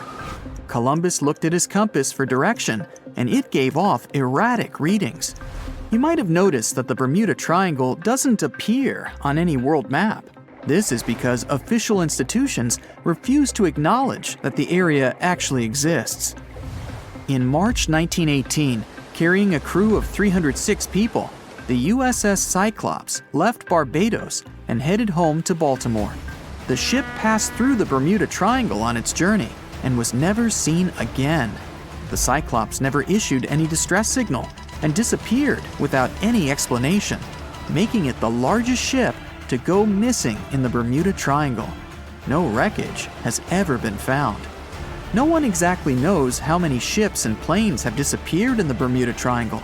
The rough estimate is 50 ships and 20 planes. Most of the time, the disappearances had no explanation and no wreckage has ever been left behind. In the year 1800, a large sailing vessel called the USS Pickering departed from the US on its way to the West Indies. The ship sailed into the Bermuda Triangle along with its 90-man crew and was never heard from again. The USS Pickering was the first ever confirmed ship to vanish in the Bermuda Triangle. It's believed that the ship was taken out by a storm, but because no wreckage was ever found, we'll never know for sure. William Shakespeare's famous play, The Tempest, was inspired by the Bermuda Triangle. Sailors returned home to England to tell stories of treacherous waters near the Bahamas, where ships mysteriously disappeared. These stories made it back to the bard himself and inspired his final play about a storm at sea transporting a ship to a mysterious land. The shipwreck in Shakespeare's play is based on the 17th century ship Sea Venture. The ship was carrying supplies from England to Virginia when it was struck by a massive storm in the Bermuda Triangle. Sea Venture was battered by the storm for 3 days and barely made it to the shore. Survivors of the wreck were stranded on a desolate stretch of Bermuda for 9 months. When the TBF Avenger planes went missing, a massive search operation was conducted. Boats and planes searched the Bermuda Triangle for any signs of the aircraft. One of the boats searching was a PBM-5 Mariner airboat. The airboat took flight at 7:27 p.m. and called in a routine radio message 3 minutes later. Then, it was never heard from again. No trace was ever found of the rescue airboat or the 5 Avenger aircraft. A huge investigation was launched into the disappearance of all these vehicles, but nothing was ever discovered. Because the Bermuda Triangle isn't a recognized place, no one knows its exact location or size. Some people believe it covers around 500,000 square miles around the Bermuda area. Other people believe the triangle is as big as 1.5 million square miles. The Bermuda Triangle is one of the most heavily traveled shipping routes in the world. Some skeptics believe that this fact solves the Bermuda Triangle mystery. Statistically, the busier the area, the higher the frequency of accidents and disappearances. While this makes sense, it's not the frequency of disappearances that's responsible for the mystery of the Bermuda Triangle. It's the lack of explanation or wreckage found. The Bermuda Triangle is home to the deepest point in the Atlantic Ocean, the Milwaukee Deep. The area has a maximum depth of over 27,000 feet. This is one of the deepest points in the ocean floor, but still not close to the massive 35,000 feet of the Mariana Trench. But the huge depth might explain how such little wreckage has been found. The Bermuda Triangle is home to some pretty intense and unexpected weather. Storms build up quickly and unexpectedly, then disappear soon after. If you blink, you might miss it. This could explain why few distress signals are issued. Pilots and sailors never saw the weather coming. In the year 1800 again, the ship USS Insurgent was on patrol when it stopped briefly at a coastal base before heading back out to sea. That was the last time USS Insurgent was ever seen. A severe storm reportedly struck the West Indies around that time. It's believed that storm was so powerful, it could have caused the sinking of both the USS Insurgent and USS Pickering, which vanished around the same time. Like the Pickering, no wreckage of the Insurgent was ever discovered. A popular theory suggests that rogue waves are responsible for many disappearances. Rogue waves are called extreme storm waves by scientists. They occur when different weather patterns take place at the same time and cause large unexpected waves that reach up to 100 feet tall. Witnesses say that the waves look like giant walls of water. These waves could explain why ships go down fast and without leaving any trace. Joshua Slocum was an extremely talented sailor. He was the first person to ever sail single-handedly around the world. But sadly, he was no match for the Bermuda Triangle. In November 1909, Slocum said goodbye to his wife and set off on one of his usual winter voyages to the West Indies. Slocum's wife reported him missing after several months passed without any contact. It's said that he called in at Miami to resupply before vanishing into the Bermuda Triangle. Just off the coast of Japan, you'll find the Bermuda Triangle of the Pacific Ocean. They call it the Dragon's Triangle. Between 1950 and 1954, 9 ships disappeared in this area without leaving a trace. The ship Kaiomaru 5 was sent to investigate these unexplained disappearances when it also vanished. After this incident, the Japanese authorities labeled the area as a danger zone, and sailors are encouraged to avoid it. On the ocean floor, decomposing organisms let off large concentrations of methane gas that gets trapped under the water. This gas can build up until, boom, it ruptures. The gas surges up to the surface and erupts. If a ship was in the area of one of these ruptures, the water would become much less dense and cause the ship to sink rapidly and without warning. Scientists believe this could be the cause of the many disappearances in the Bermuda Triangle. While this theory makes a lot of sense, it doesn't seem too likely. The United States Geological Survey has stated that no large releases of gas are believed to have occurred in the Bermuda Triangle for the past 15,000 years. In July 2015, 2 teenagers disappeared after setting sail off the coast of Florida. There's some mystery about what the 2 teens were really getting up to. They told their parents that they were just going to fish, but they told their friends that they were crossing to the Bahamas. Shortly after they left, a line of thunderstorms moved towards the area, and the boys were never heard from again. A massive 15,000-mile search was conducted, but sadly, nothing was found. 1 year later, the pair's boat was found off the coast of Bermuda with a broken iPhone and some personal effects left inside. One of the most popular and bizarre theories trying to solve the Bermuda Triangle mystery comes from Charles Berlitz. He insists that the area is home to the lost city of Atlantis. The missing ships and planes and malfunctioning equipment, according to him, were all caused by rays of energy let out by the special energy crystals that power Atlantis. While this sounds silly, Berlitz's theory was convincing enough that over 20 million people bought his book worldwide. On his very first voyage to the New World in 1492, Christopher Columbus sailed through the Bermuda Triangle. Columbus reported that one night, when he was on the deck of the ship, he noticed a giant light appear in the distance, unlike anything he had ever seen before. Columbus looked at his compass for direction, and it gave off erratic readings. You might have noticed that the Bermuda Triangle doesn't appear on any world map. This is because official institutions refuse to acknowledge that the area actually exists. As you probably know, the Bermuda Triangle is situated near the Bahama Islands. There's a strange structure around the bottom of the islands. The bottom of the ocean here is inconsistent. Every now and then, some otherwise sandy floor is replaced by giant dark holes, like a living place for some giant eel. The most common problem with those caverns, named blue holes, is that sometimes tidal waves can make them produce vortices and whirlpools. Experienced divers say that they're like waterfalls in the middle of the sea. In March 1918, carrying a crew of 306 people, the USS Cyclops left Barbados and headed home to Baltimore. The ship passed through the Bermuda Triangle on its journey and was never seen again. The Cyclops never issued any distress signal and disappeared without any explanation, making it the largest ship to go missing in the Bermuda Triangle. No wreckage has ever been found. No one exactly knows how many ships and planes have disappeared in the Bermuda Triangle.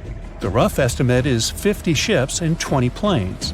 Most of the time, the disappearances had no explanation and no wreckage has ever been left behind. A lot of Bermuda Triangle stories feature reports allegedly received from missing aircraft and ships.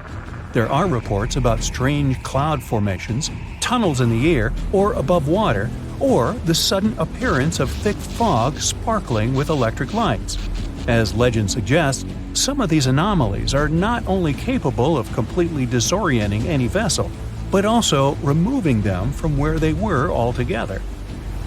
Some enthusiasts of this theory draw a line between it and the experimentations of Joseph Hutchinson, who is trying to prove that electromagnetic fields can collide with each other and produce all kinds of disturbances to reality itself. He's done countless experiments in which electromagnetic fields were able to make objects levitate, fly out of the water, and begin to illuminate. Hutchinson himself thinks that similar things may have their place in special places like the Bermuda Triangle. There are some strange structures lying at the bottom of this eerie area.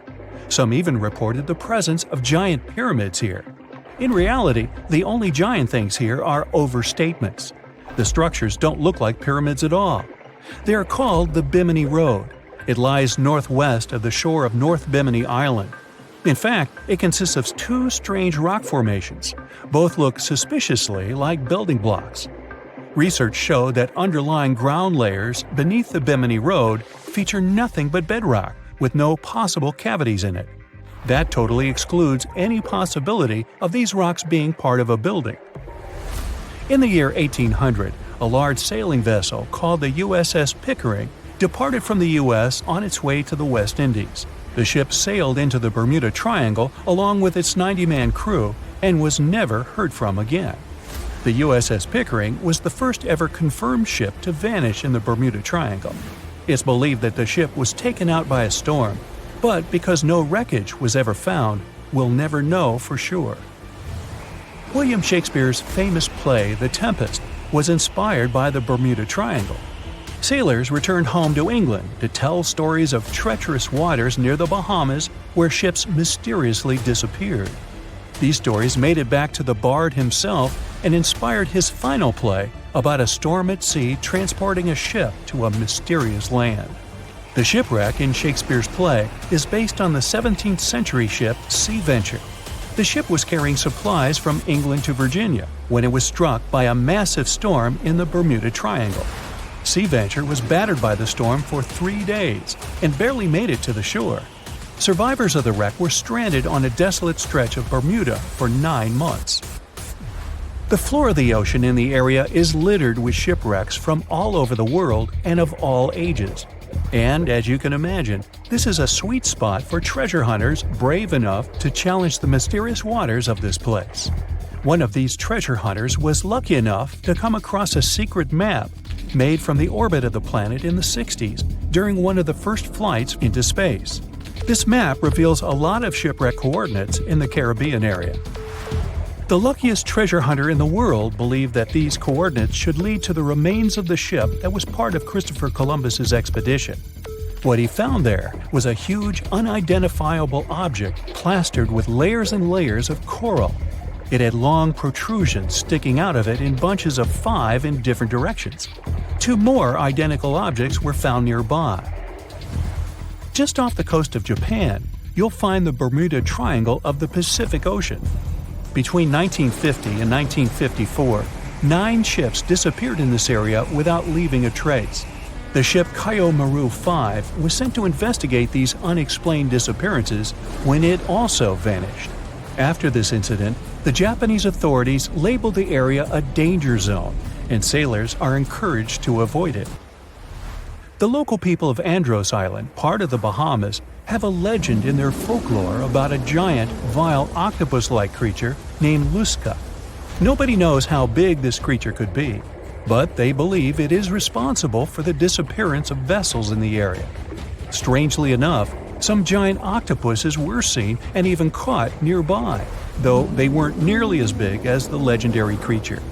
On the other hand, a giant octopus capable of dragging ships to rock bottom? None have grown to a size this big as far as we know, so this version doesn't seem too concerning. The Bermuda Triangle is one of the rare places on the planet where true north and the magnetic one are in the exact same direction. True north is the geographical north pole of our planet. Magnetic north directs to the north magnetic pole, which constantly wanders around the Earth. Sometimes these poles coincide, and the straight line that connects north and south is called the agonic line. If you fall into this line, your compass will behave strangely. It won't point exactly to the north. Astronauts of the International Space Station notice the Earth's magnetic field is weakened in the Bermuda Triangle area. This field is a shield that protects us from solar radiation. Above the triangle, the particles of the sun's rays move faster than in any other part of the planet. This causes unstable work of electronics of satellites flying in the atmosphere of Earth. It doesn't apply to ships and planes, though. The Bermuda Triangle is one of the most heavily traveled shipping routes in the world. Some skeptics believe that this fact solves the Bermuda Triangle mystery. Statistically, the busier the area, the higher the frequency of accidents and disappearances. While this makes sense, it's not the frequency of disappearances that's responsible for the mystery of the Bermuda Triangle. It's the lack of explanation or wreckage found. A popular theory suggests that rogue waves are responsible for the many disappearances. Rogue waves are called extreme storm waves by scientists. They occur when different weather patterns take place at the same time and cause large, unexpected waves that reach up to 100 feet tall. Witnesses say that the waves look like giant walls of water. These waves could explain why ships go down fast and without leaving any trace. Alaska has its own triangle. Since the late 80s, 16,000 people have disappeared there. Eyewitnesses to the Bermuda Triangle anomaly talk about thick fog, lightning, balls of light, and hallucinations. In Alaska, everything's a bit more complicated. People, planes, ships, they just disappear without a trace. There's no one around to tell us what it felt like. In 1950, a plane took off from Anchorage, Alaska, headed for Great Falls in Montana. It was carrying 8 crew members and 36 passengers. 2 hours after the start of the flight, the captain radioed that everything was fine, and then silence. The 100-foot-long plane seemed to evaporate into thin air. 85 aircraft and around 7,000 people searched for the plane. No trace, not even a screw, bolt, nothing. That plane mystery made the Alaskan Triangle famous. If you look on a map, it's a wild and mostly unpopulated zone that passes near Anchorage, Barrow, and Juneau. Hey, I didn't know about the Alaskan Triangle. Juneau? Yeah, that must be an old joke. My, it's wet out here. In 2016, scientists decided to study the widest part of the Atlantic Ocean between Africa and South America. It's kind of lonely there. They went days without seeing a single plane or ship. It was mostly just dolphins and whales swimming by. They were in the middle of nowhere. So why? They were floating right above one of the most important geological spots on Earth, the Mid-Atlantic Ridge. It's where 2 monster tectonic plates meet. Tectonic plates are massive jigsaw pieces that are constantly moving, even though we usually can't feel them. They form the Earth's crust and, in this case, meet beneath the Atlantic Ocean.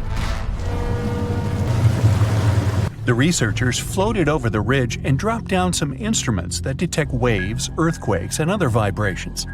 A year later, they came back to collect the results. At first, the goal was to learn more about the history of the 2 plates. But the instruments picked up a whole lot more than that. They found out some stuff about the future, too. Way down at the bottom, there's a layer of extremely hot liquid rock that's constantly rising up, pushing on the tectonic plates and causing them to move apart from each other.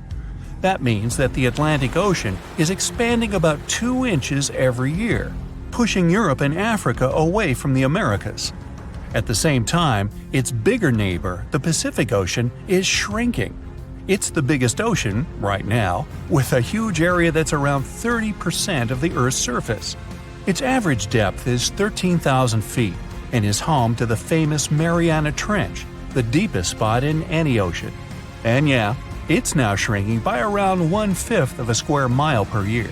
Some scientists even believe that eventually, millions and millions of years from now, the Pacific Ocean could completely disappear. This ocean is where we think most earthquakes happen, plus it's where a lot of the world's volcanoes are. All that causes lots of shaking. Plates move around and old parts of the Earth's crust get destroyed. The ocean floor can't grow fast enough to replace it. This means some big changes are coming in the future. A couple of inches isn't exactly a big deal, but after a few 100 million years, there'll probably be a new supercontinent on Earth. Australia is slowly heading north, and it could eventually collide with Korea, Japan, and eastern China. Africa is moving too. In 50 million years, it'll be pushing right up against the southern parts of Europe. Since it's all happening so slowly, I've had a chance to think up some future scenarios. Okay, not me. A bunch of super brainy scientists with even brainier computers. The first scenario, a monster landmass called Novo. The Americas would slam into Antarctica, then they'd team up and head over to Africa. Meanwhile, Africa would have already smashed into Europe and Asia. Not bad, at least you'd save some money on plane tickets. But for most people, it would take an epic road trip to get to a beach somewhere. The second scenario is Ultima. I feel like these all sound like car names. Anyway, in this scenario, the Atlantic stops getting wider. Actually, it's the opposite. It starts closing in on itself. This new super cool continent would be surrounded by the Pacific Ocean. Scenario 3. Orica.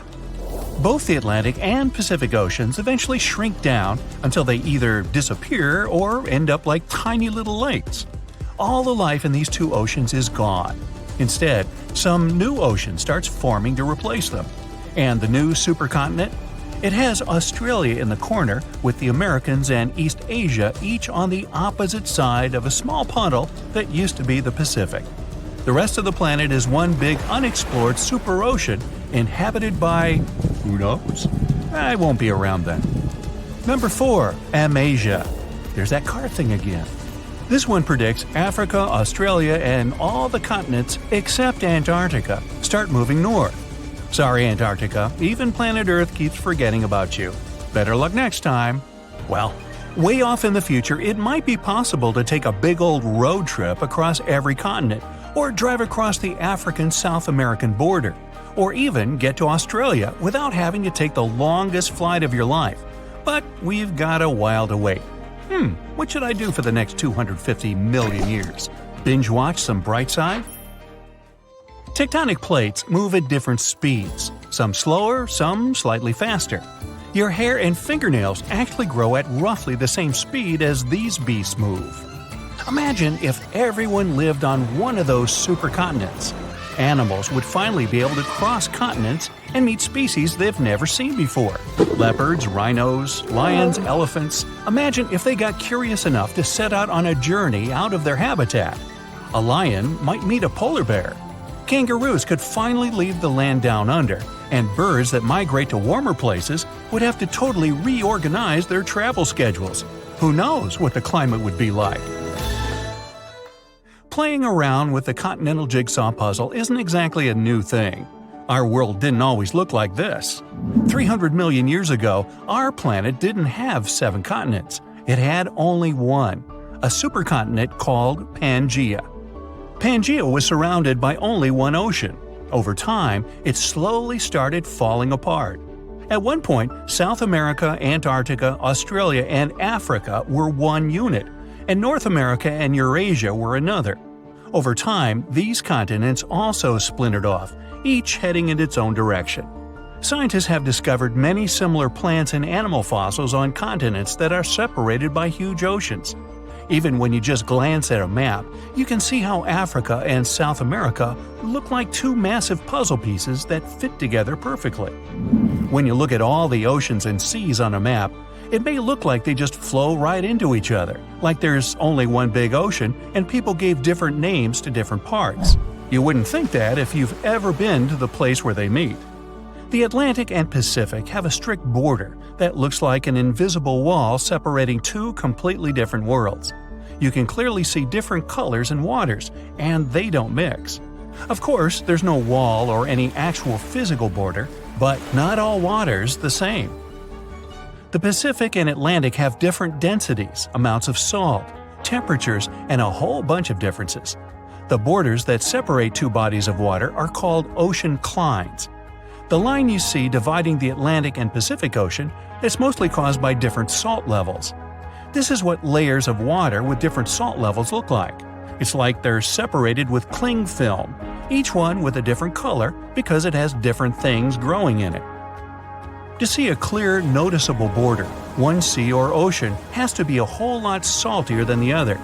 Want to get active and use up all the salt in your house? Pour some colored salty water or seawater into a glass bowl. Then add fresh water on top. Voila!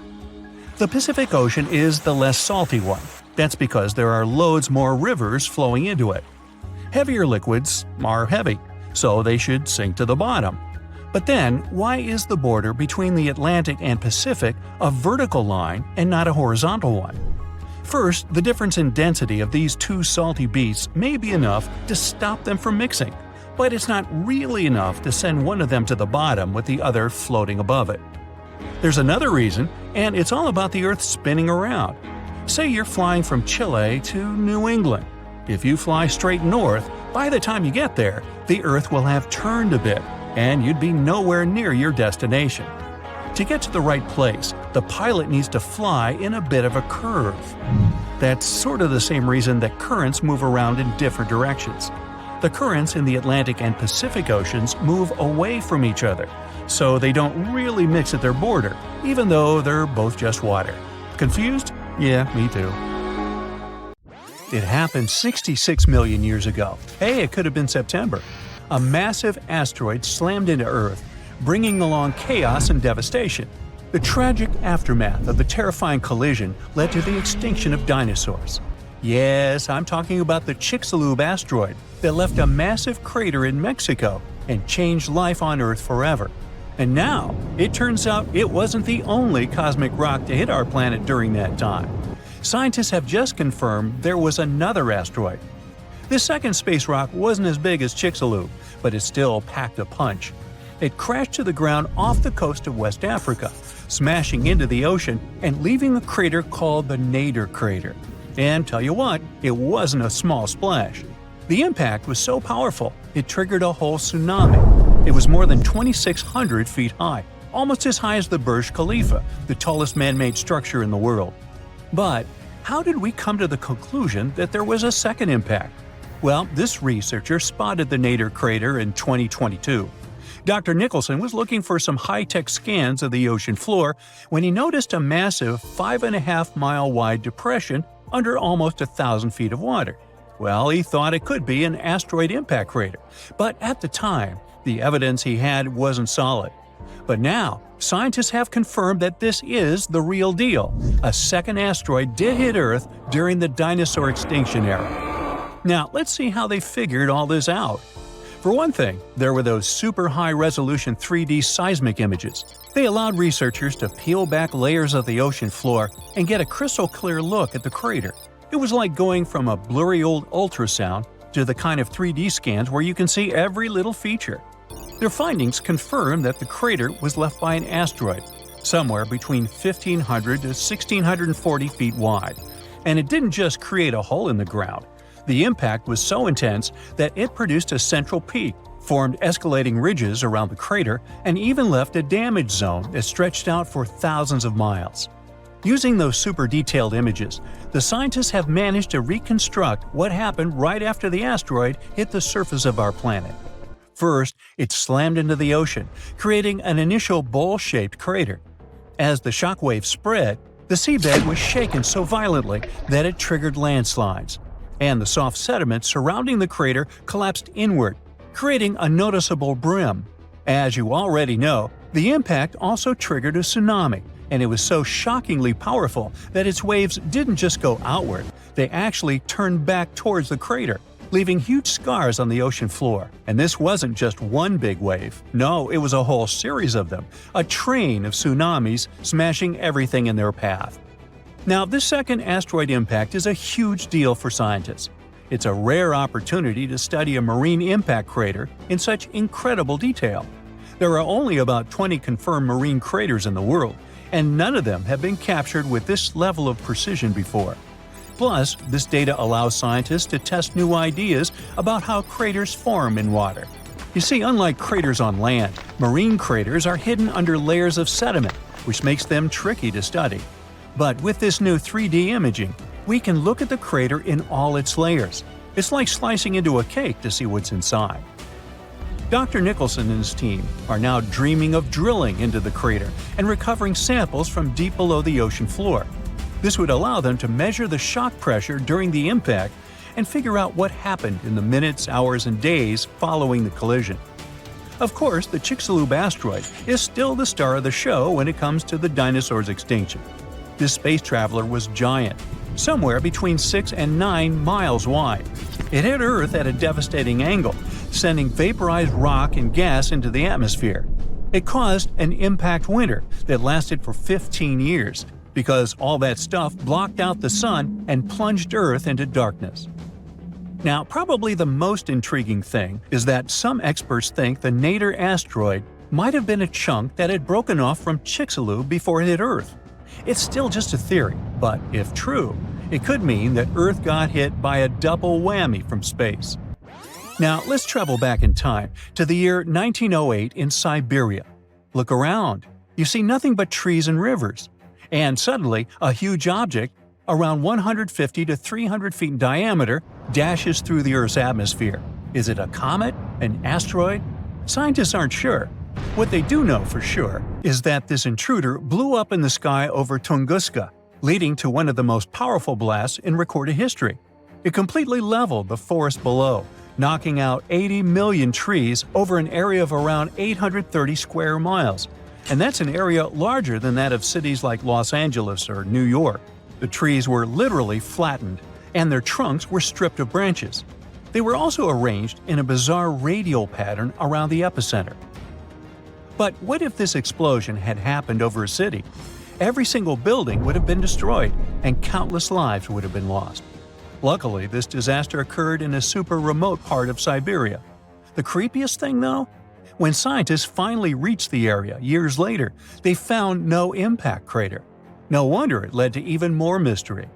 The most logical explanation is that when the object went off in the sky, probably around 3 to 6 miles above the ground, it blew up before it could hit the ground, and still, it didn't stop the blast from leveling an entire forest. Fast forward to 2013 and another mind-blowing event, this time over a much more populated area, the city of Chelyabinsk. It was a regular February morning when an asteroid about 60 feet in diameter entered Earth's atmosphere, lighting up the sky.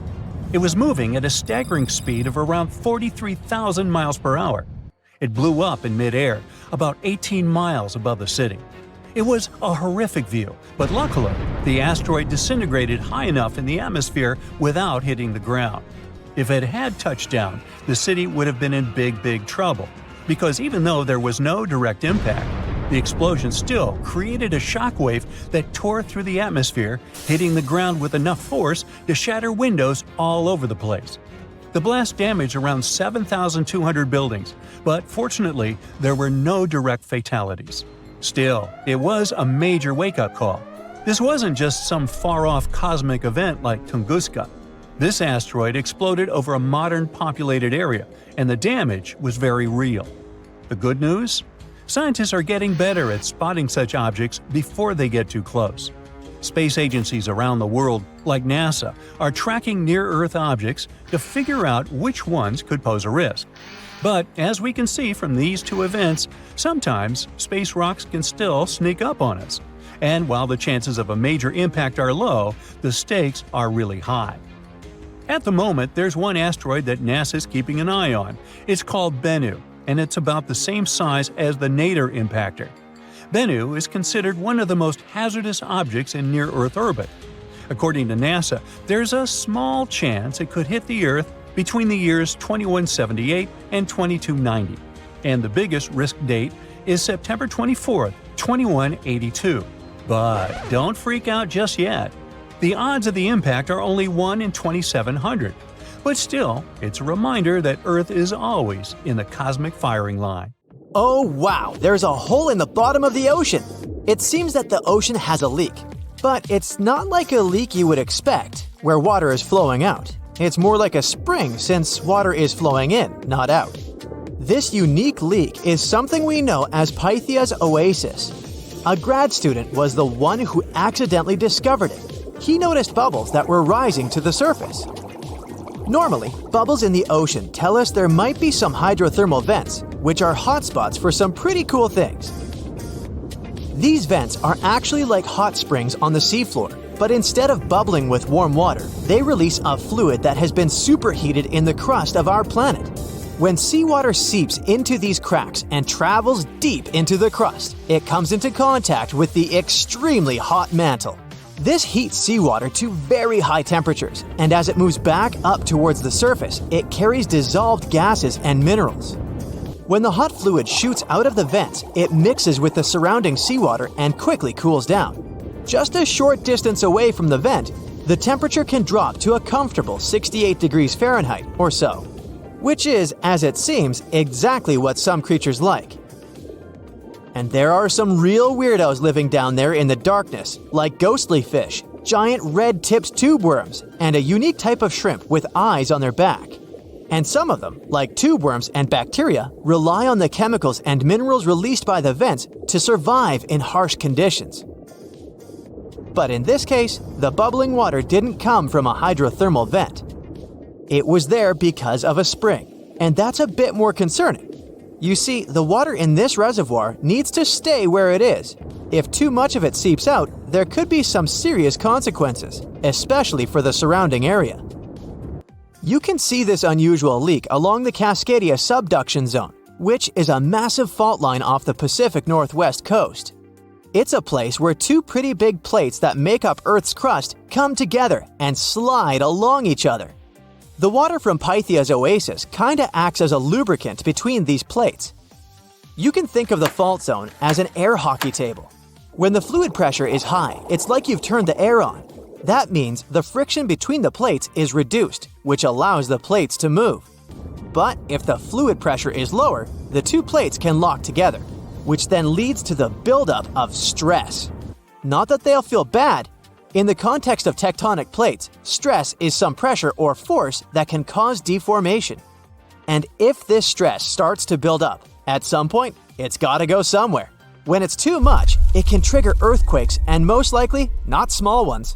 For example, a release of stress in the Cascadia subduction zone could lead to a magnitude 9 earthquake.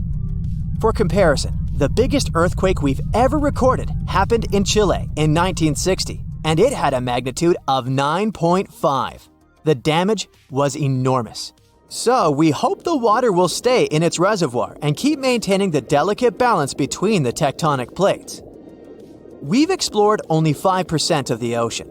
Who knows how many cool things are there at the bottom, waiting to be found? For example, check out these mysterious holes scientists have stumbled upon in the depths of the Atlantic Ocean, near the Azores. They're neatly aligned and are about 4 inches apart, or in some cases, even several feet. They resemble punctures left by a sewing machine.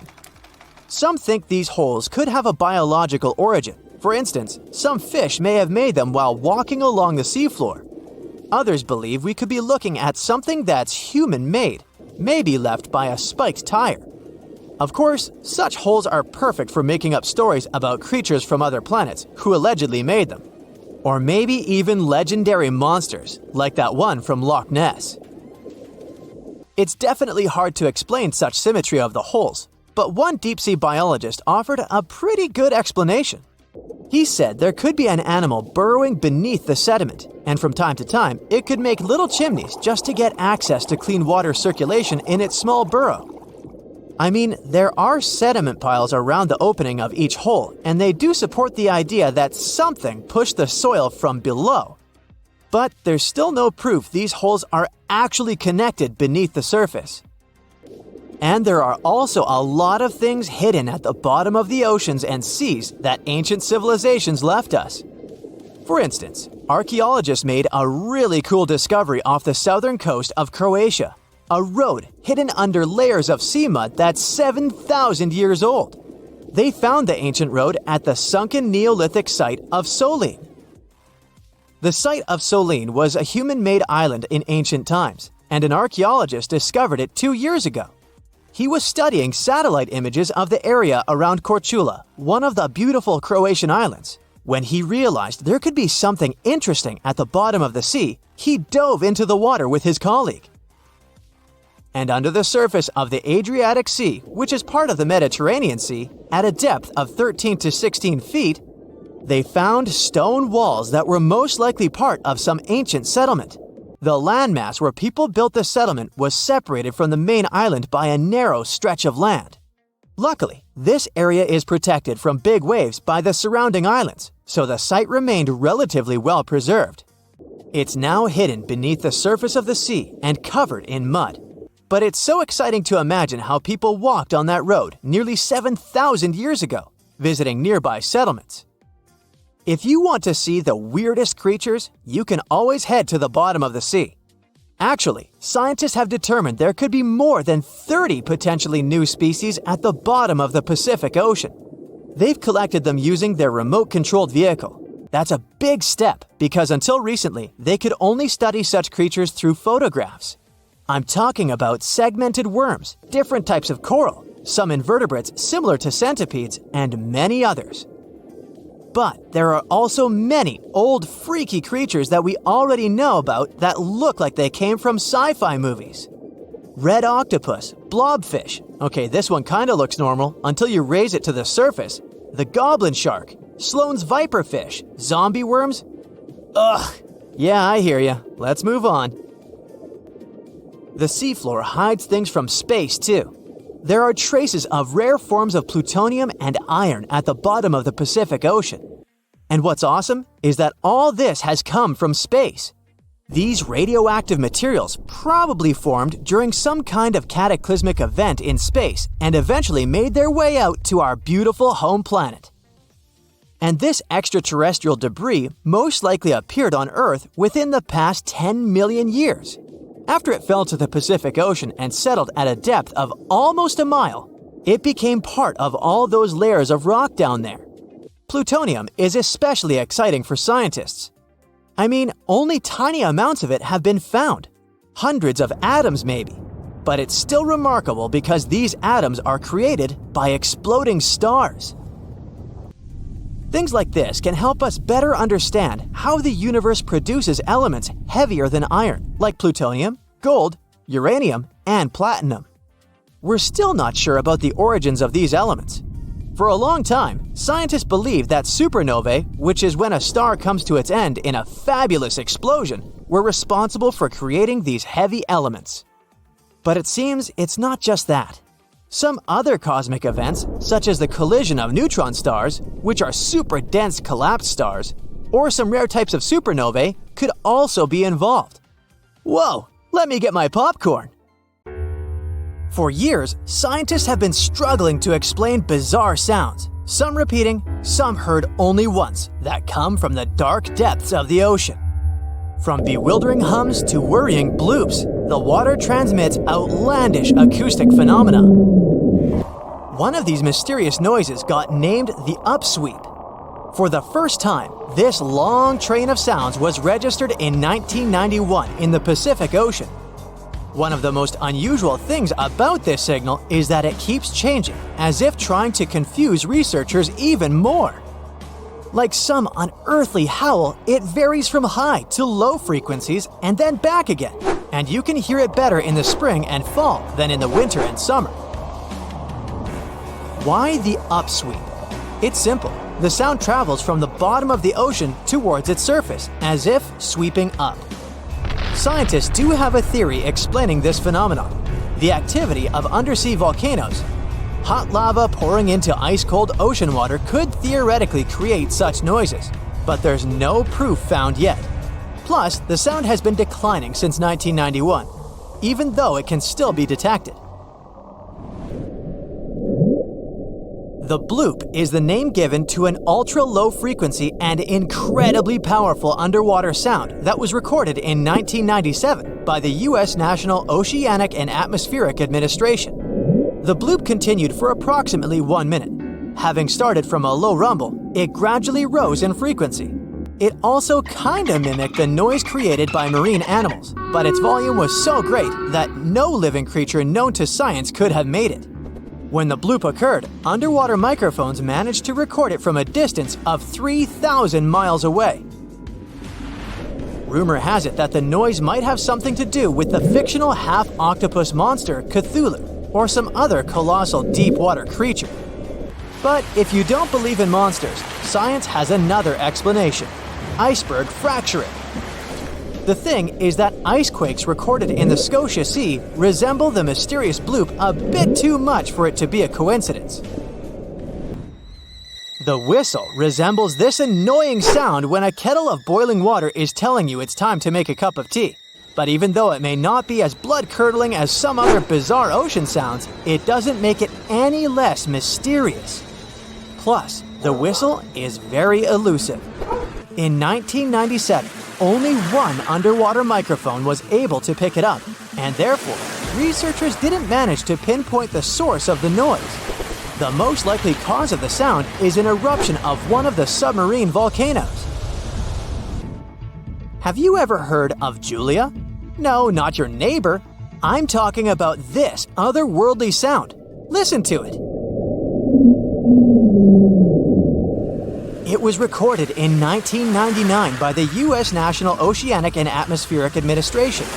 The source of the sound was most likely a large iceberg that ran aground somewhere in Antarctica. The sound was so loud that it was heard over a huge territory, and its duration was about 2 minutes and 43 seconds. Slowdown. That's the name given to a sound recorded in 1997 in the equatorial Pacific Ocean.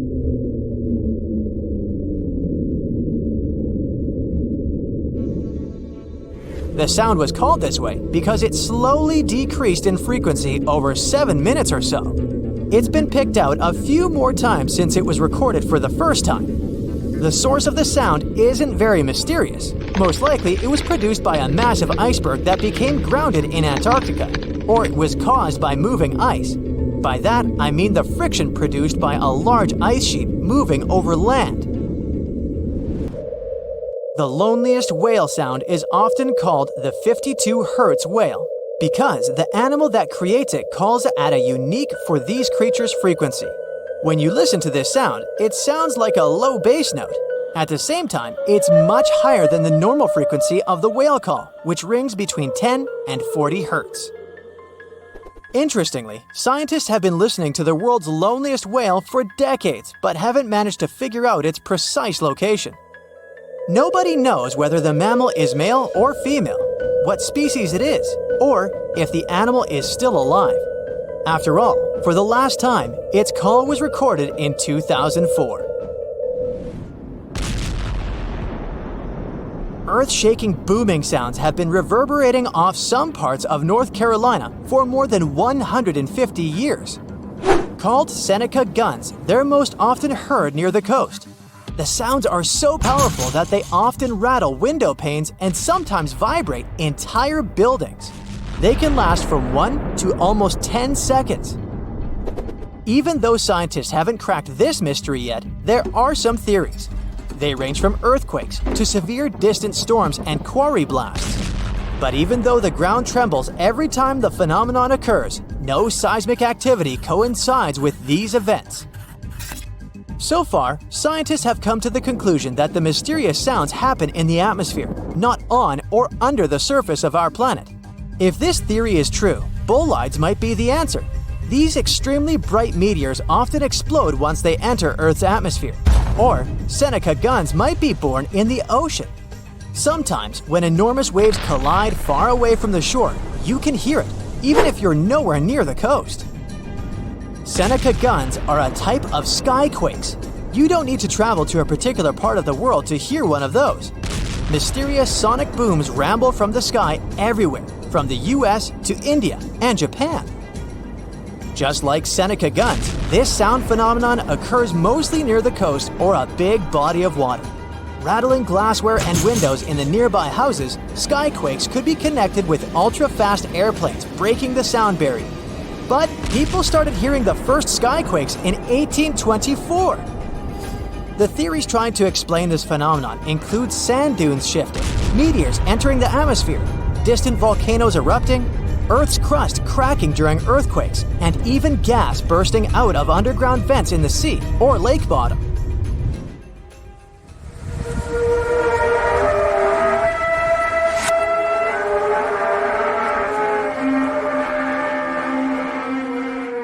In different countries all over the world, people get paralyzed with fear after hearing otherworldly trumpet sounds that seem to be coming from the sky.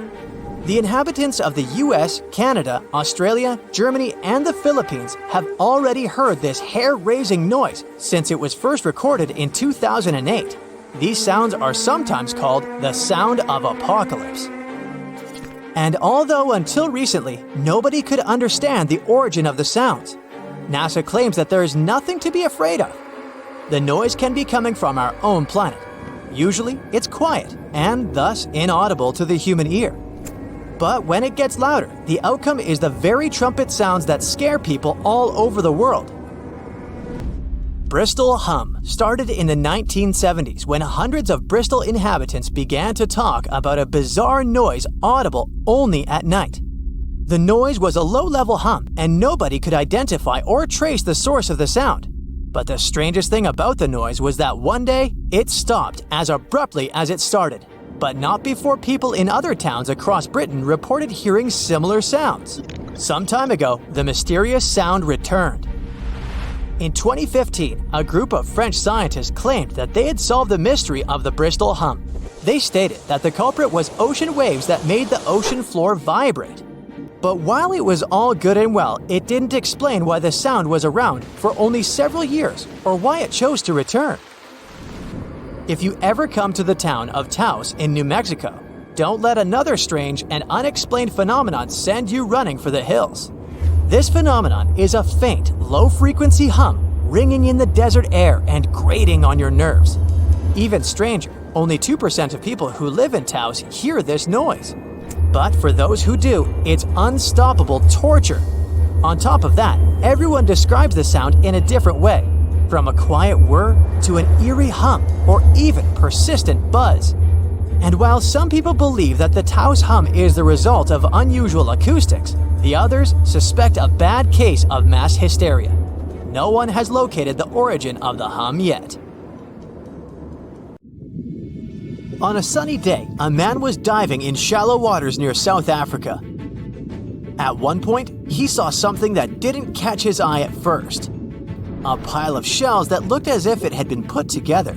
Maybe by some other diver, he must have told himself. But out of all these shells came the most unusual of creatures, an octopus. The gorgeous underwater animal looked straight at the man before swimming away. Impressed by his new acquaintance, the diver started visiting the octopus every day. He watched it use shells and seaweed to protect itself and learned how it hunted and cared for its eggs. All these encounters became the basis for a now famous documentary. In the movie, the diver wanted to study the relationship between a wild octopus and its observer. Initially, the octopus was a bit too shy to let the man get close. But over time, it began to trust him and even explored his body. At one point, the octopus even rested on the diver's chest. The man soon began to look at the underwater creature as his octopus friend. Sure, the documentary did make it look like a true friendship, but that was most likely because of all the close-ups and eerie music. But you can't really know what the octopus is thinking. Maybe what looks like tenderness is just curiosity or confusion. Maybe an apparent hug is really just a defense mechanism. Some people may love octopuses, but can they really be friends with a human? Until they learn to talk, I guess we'll never know. That doesn't make an octopus less of an interesting creature, though. Apart from those quirky sets of tentacles, obviously, octopuses have another characteristic that sets them apart from other sea creatures. A recent study that involved studying the footage of octopuses living underwater shows that they sometimes develop this unusual behavior. They seem to throw things at each other on purpose. It can be anything from dirt from the bottom of the sea to shells or rocks. Octopuses are known to be solitary creatures, so when something or someone, like an underwater camera person, gets too close to them, they might lash out. Just as we have yet to discover the limits of our galaxies and constellations, we know very little about the bottom of the sea. It's one of the reasons why we find it so hard to explain the behavior of some underwater creatures. The truth is, we don't have good enough technology able to deal with harsh conditions and a limited amount of light underwater. You might have asked yourself at one point, what's the deepest part of the ocean? It's called the Mariana Trench. We don't really know exactly how deep this giant hole is, since it's too difficult to measure, but it's somewhere around 6.8 miles deep and 5 times longer than the Grand Canyon. This massive underwater trench was first studied back in 1875 with the help of a weighted rope. Back in 2012, a Canadian film director reached the bottom of the trench in a submersible vessel called the Deep Sea Challenger. Some of the most bizarre creatures on the planet were discovered here, including the Dumbo octopus, the sea cucumber, and the goblin shark. The Mariana Trench got its name from the nearby Mariana Islands, which were named Las Marianas in honor of Spanish Queen Mariana of Austria. The Mariana Trench might be the deepest part of the ocean that we know of. But one other mysterious phenomenon that's interesting for researchers is called phantom bottoms. In the late 1940s, when the sonar became standard equipment, ships and submarines noticed unexpected signals coming from the ocean. Those signals came from areas where no seafloor was supposed to exist. What's even more mysterious is that this fake seafloor appeared to move. One researcher at Scripps University found out that these phantom bottoms showing on maps were indeed alive. They were made out of a layer of jellyfish, shrimps, and other deep-sea creatures. The reason why they move is that they rise to the surface at night to feed. To top it all off, even the way these creatures move is kinda calculated. They don't just move randomly, but seem to gather together by species. We used to believe underwater animals behave this way only to avoid being caught by predators. It's a mystery to scientists why they group in the same way to form a fake seabed. Our curiosity about the deep waters doesn't stop at the seafloor. If you went on a vacation to the beach when you were young, you probably remember the fun of digging in the sand. As the hole got deeper, you may have asked yourself, could I dig all the way to the other side of the Earth? None of us have ever found out. Our parents took us home when it got dark and chilly. Scientists are more reasonable when it comes to this subject. For starters, they know the best place to start digging would be underwater, since those regions are already deeper than what we can find on land. They also do not have the ambition to drill a tunnel through Earth.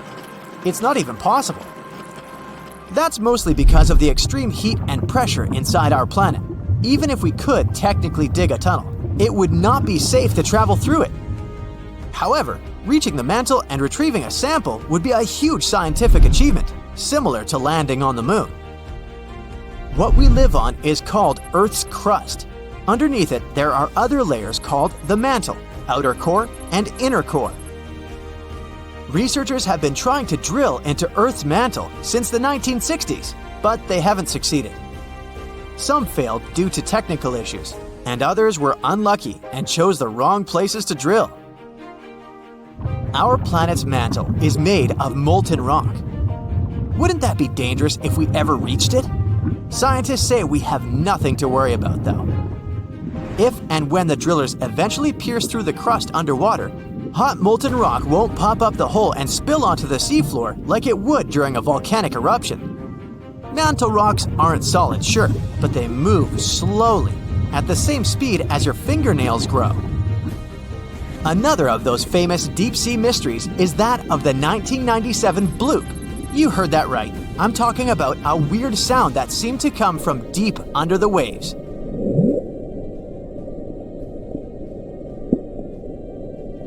People heard it in the South Pacific. No one had ever recounted a sound like that before.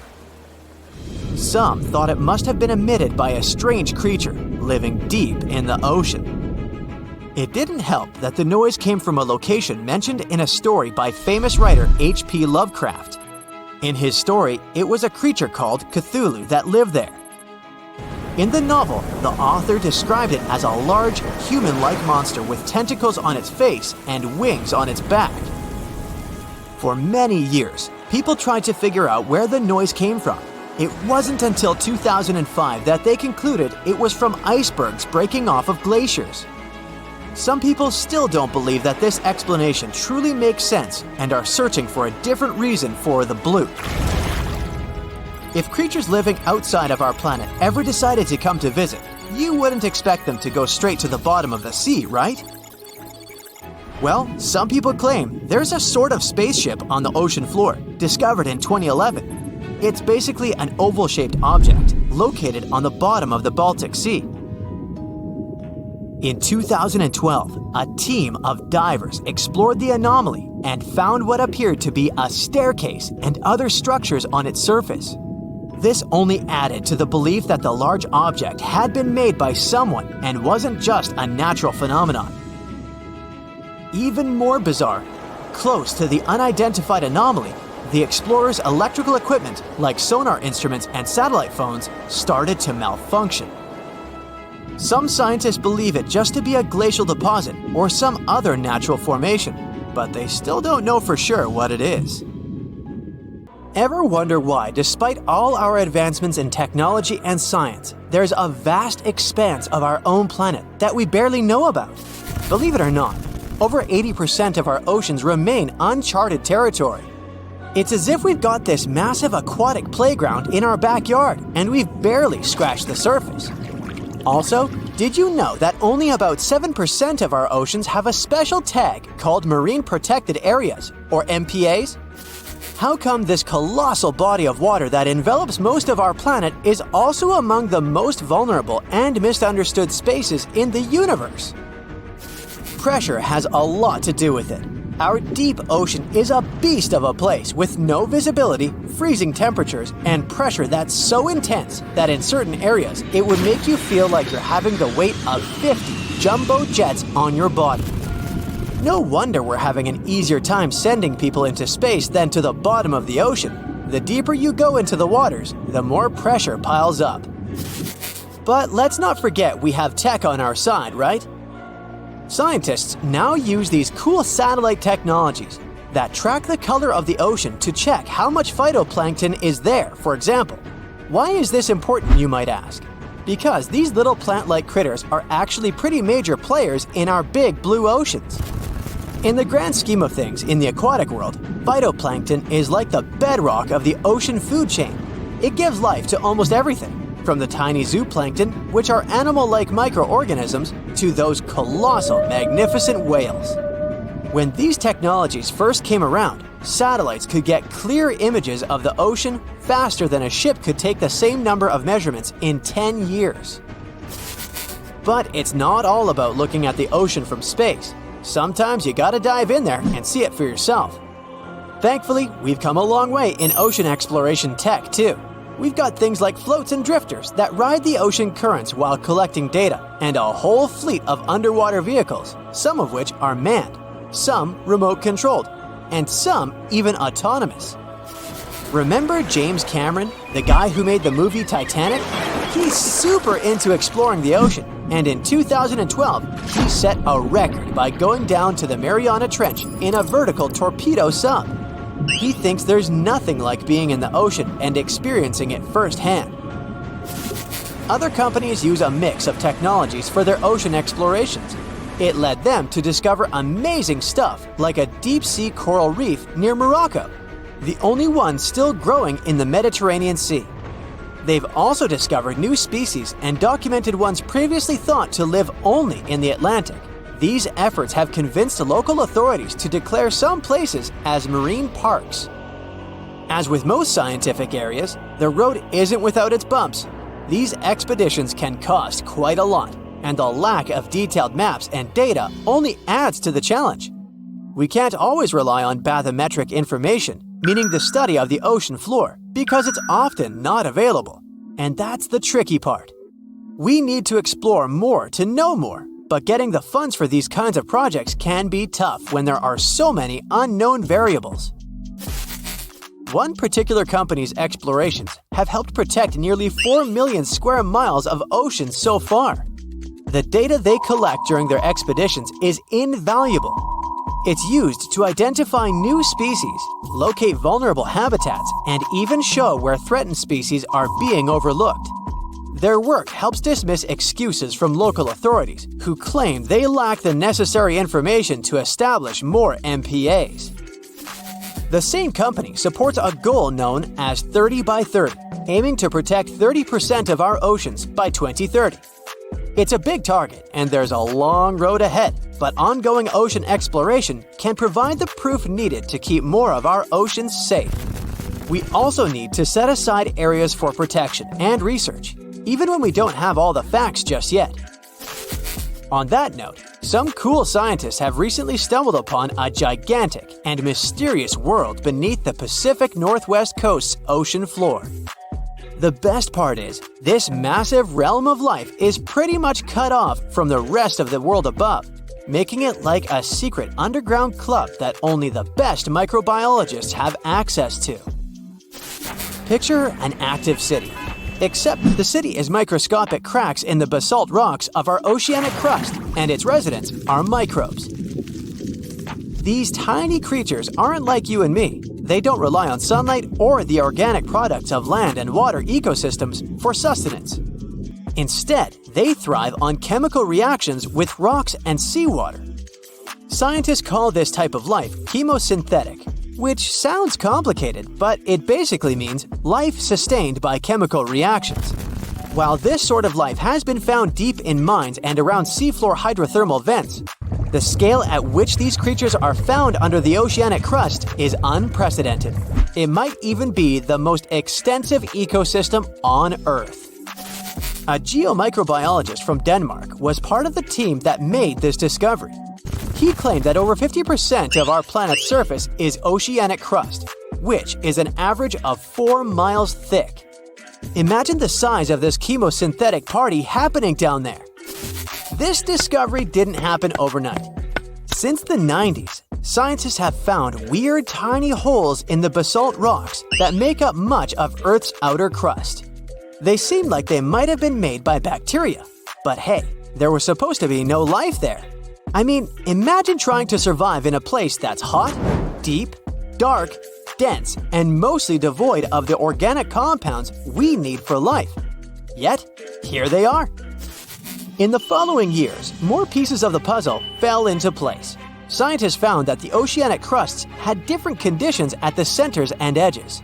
At the centers, rocks are jam-packed with energy-rich compounds that support these tiny life forms. But by the time they reach the edges, these chemicals are all gone.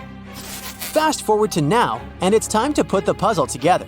A microbial ecologist from the University of North Carolina worked on this research and says we now have solid evidence of microbial life in the cracks and crevices of deep ocean basalt. The next question scientists asked was, how far does this life extend? Researchers collected samples of crust from a plate roughly 120 miles off of Washington's coast, drilling deep beneath the ocean's surface. What they found down there was remarkable. The life down there runs on a unique fuel, hydrogen.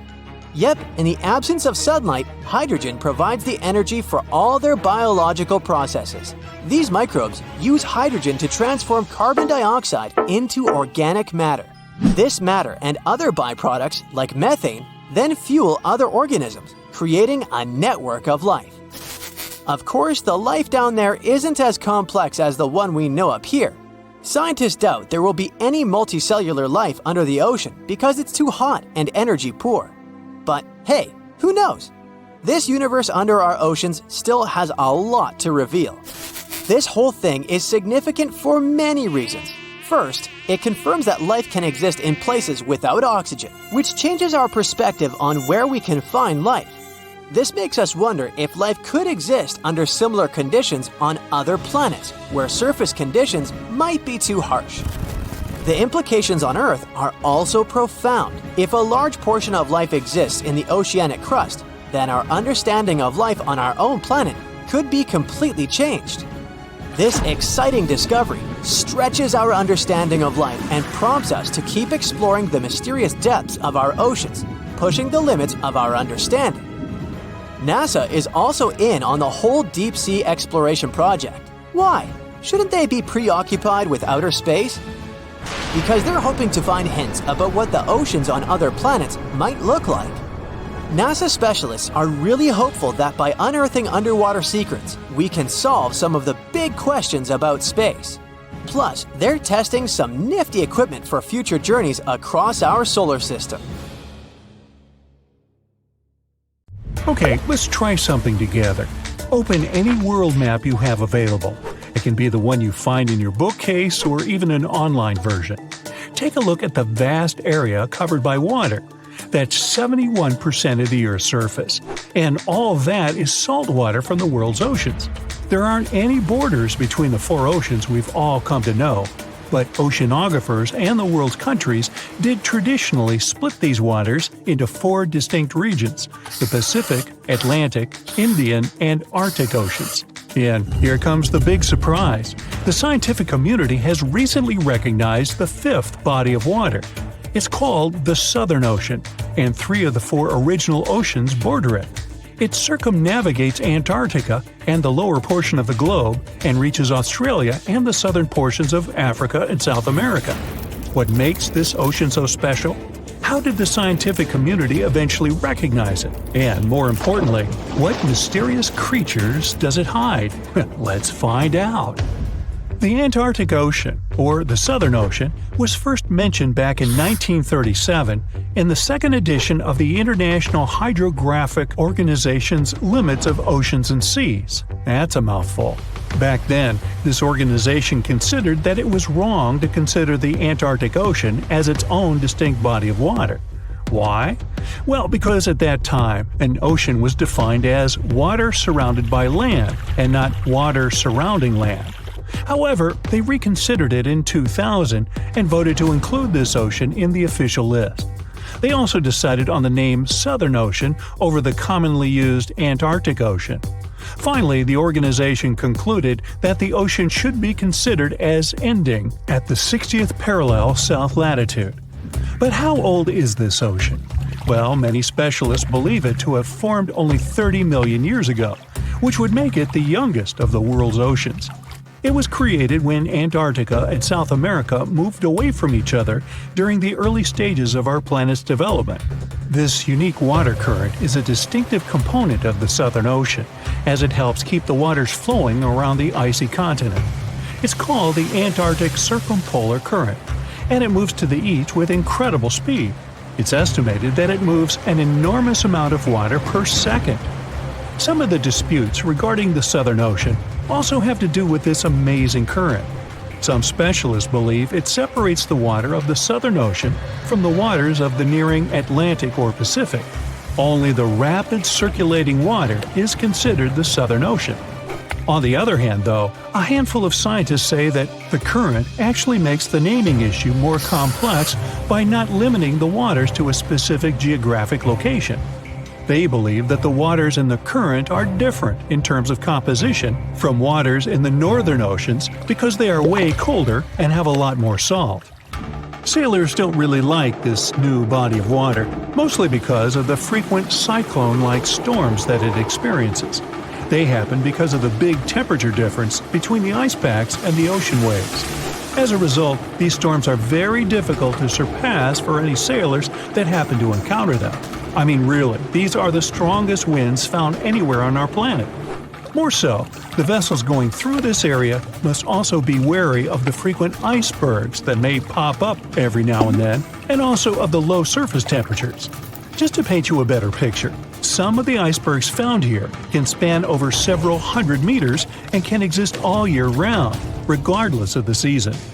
The latitudes from 50 to 70 have even earned the nicknames of Furious 50s or the Shrieking 60s because of these intense year-round storms. Even the landscape is unique. They say the Southern Ocean has bluer glaciers, colder air, and more intimidating mountains than anywhere else in the world. Now, let's get to the mysterious creatures that call this place home, as thousands of species of wildlife live only here and nowhere else in the world. Let's start with the quirky sea pig, or one of the sea cucumbers as it's sometimes called. There are a lot of them in the waters off Antarctica. Why is it called that way, though? Because of its pink hue and round, bloated looks. On a closer look, it even appears to have a little tail and set of ears, just like a pig. They do help a lot with the quality of the waters here, filtering sand and sediment. Then there are the Hoff crabs that live on the floor of the Antarctic Sea. The Southern Ocean is a cold water environment, but crabs are more adapted to warmer waters. So, Hoff crabs gather around the warmth made by volcanic vents. They get the needed warmth and food here. You can find them in large piles, one on top of another, literally filling the space at the vent openings. Now, wonder how they got their unofficial name? Well, it's because of their apparent similarity to the actor David Hasselhoff, whose impressive chest reminded explorers of the crab. Okay. Ever seen a fish that's completely transparent? You'd have to get to these waters down in the south, but they do exist, and they are simply called the ice fish. You can basically see inside them, being completely clear and all. That's because of their see-through skin and because they don't have any red blood cells. Their special power is that they can use antifreeze to prevent their bodies from going solid in the cold waters of the Southern Ocean. Instead of the standard thicker blood, the red one with hemoglobin, ice fish have thinner blood that moves around more easily throughout their bodies, hence giving them the much-needed nutrients and oxygen. Now, is there a monster hidden in these waters? Some people believe this to be the case, and thanks to recent research, we even have video footage of it. Some Australian researchers stumbled upon a bunch of weird-looking creatures that were swimming near the seafloor of the Southern Ocean. This pink blob-like fish seemed to be propelled by a little pair of fins. To quote them on it, it seemed to resemble a chicken just before you put it in the oven. I'm not sure I even want to know what that looks like. It took them some time and research to identify the monster. It's a shy species of sea cucumber, known more by its creative nickname, the headless chicken monster. We've known this creature has existed since the late 1800s, but we've barely ever seen it. And we've only ever captured it on tape once before when it was spotted in the Gulf of Mexico, which is quite far from the waters off the coast of East Antarctica. There's so much we don't know about this creature, like how many of them exist in our waters and how they live, eat, and reproduce. Ever heard of the emperor penguin? It's not a penguin species that just happens to have a crown on its head, if that's what you're thinking. But they are one of those penguins that inhabit this specific location and are also the largest species of their kind altogether. What makes them special is that they make their colonies on the sea ice, and most of them never step foot on land. More so, penguin dads lose almost half their weight while incubating the eggs. They're also fascinating swimmers, able to dive deeper and longer than any other bird, up to 700 feet. Not to mention they can stay submerged for up to 18 minutes at a time as they gather food. We have yet to uncover all the secrets of the mysterious Southern Ocean, but it's clear that it's home to some unique and fragile marine ecosystems. Recognizing it as a new ocean could be one way to focus the public attention on it and help its conservation. You know how they say it's better to just hand over your wallet if you run into a mugger? Instead of surrendering their wallets, sea cucumbers choose to spit out some of their insides to fend off predators like crabs and fish. It's a natural defense mechanism for them, and they quickly grow those organs back in just a few days, thanks to special cells inside their bodies. It's not the only weird thing sea cucumbers do. They can actually breathe through their rear end. They have this thing called a respiratory tree that connects to their backside and sits right next to their intestines. So when they suck in water from their behind, it goes into that respiratory tree, letting them absorb oxygen directly into their fluids. Plus, sea cucumbers are the janitors of the ocean. They munch on whatever gets stuck in the sand on the ocean floor. Once they've eaten, they vanish to clean out the sand, leaving it nice and tidy after they do their business. As for the clean sand, the stunning white sand beaches in Hawaii are actually a product of parrotfish number 2. These fish munch on algae from rocks and dead corals, and while they're chomping away, they also grind up the leftover bits of coral in their bellies. When they're done, they move their bowels, and voila! It all comes out as beautiful sand. Not only do they play a vital role in keeping the coral reef ecosystem healthy, but they can churn out hundreds of pounds of this white sand every year. Marine animals are seriously impressive when it comes to holding their breath. Just look at sperm whales and elephant seals. They can stay underwater for a mind-blowing 2 hours. Then there's a Cuvier's beaked whale, which holds the crazy record at almost 4 hours underwater. When you compare that to the human record of 24 minutes and 37 seconds held by pro diver Budimir Shobat, it seems pretty insignificant. But what's the marine animal's secret that helps them excel humans this much? Unlike us, these sea creatures have a ton of hemoglobin and myoglobin in their blood and muscles, allowing them to store way more oxygen. When their oxygen runs low, myoglobin steps up and releases even more. Plus, they can tolerate higher levels of CO2, so they don't feel the need to breathe as quickly. There's even a study that found their myoglobin molecules have a unique charge that keeps them from sticking together, which boosts oxygen storage. And on top of all that, they can slow down their heart rate and restrict blood flow to hang out underwater even longer. Rumor has it that about 540 million years ago, a meteor loaded with frozen octopus eggs smashed into Earth.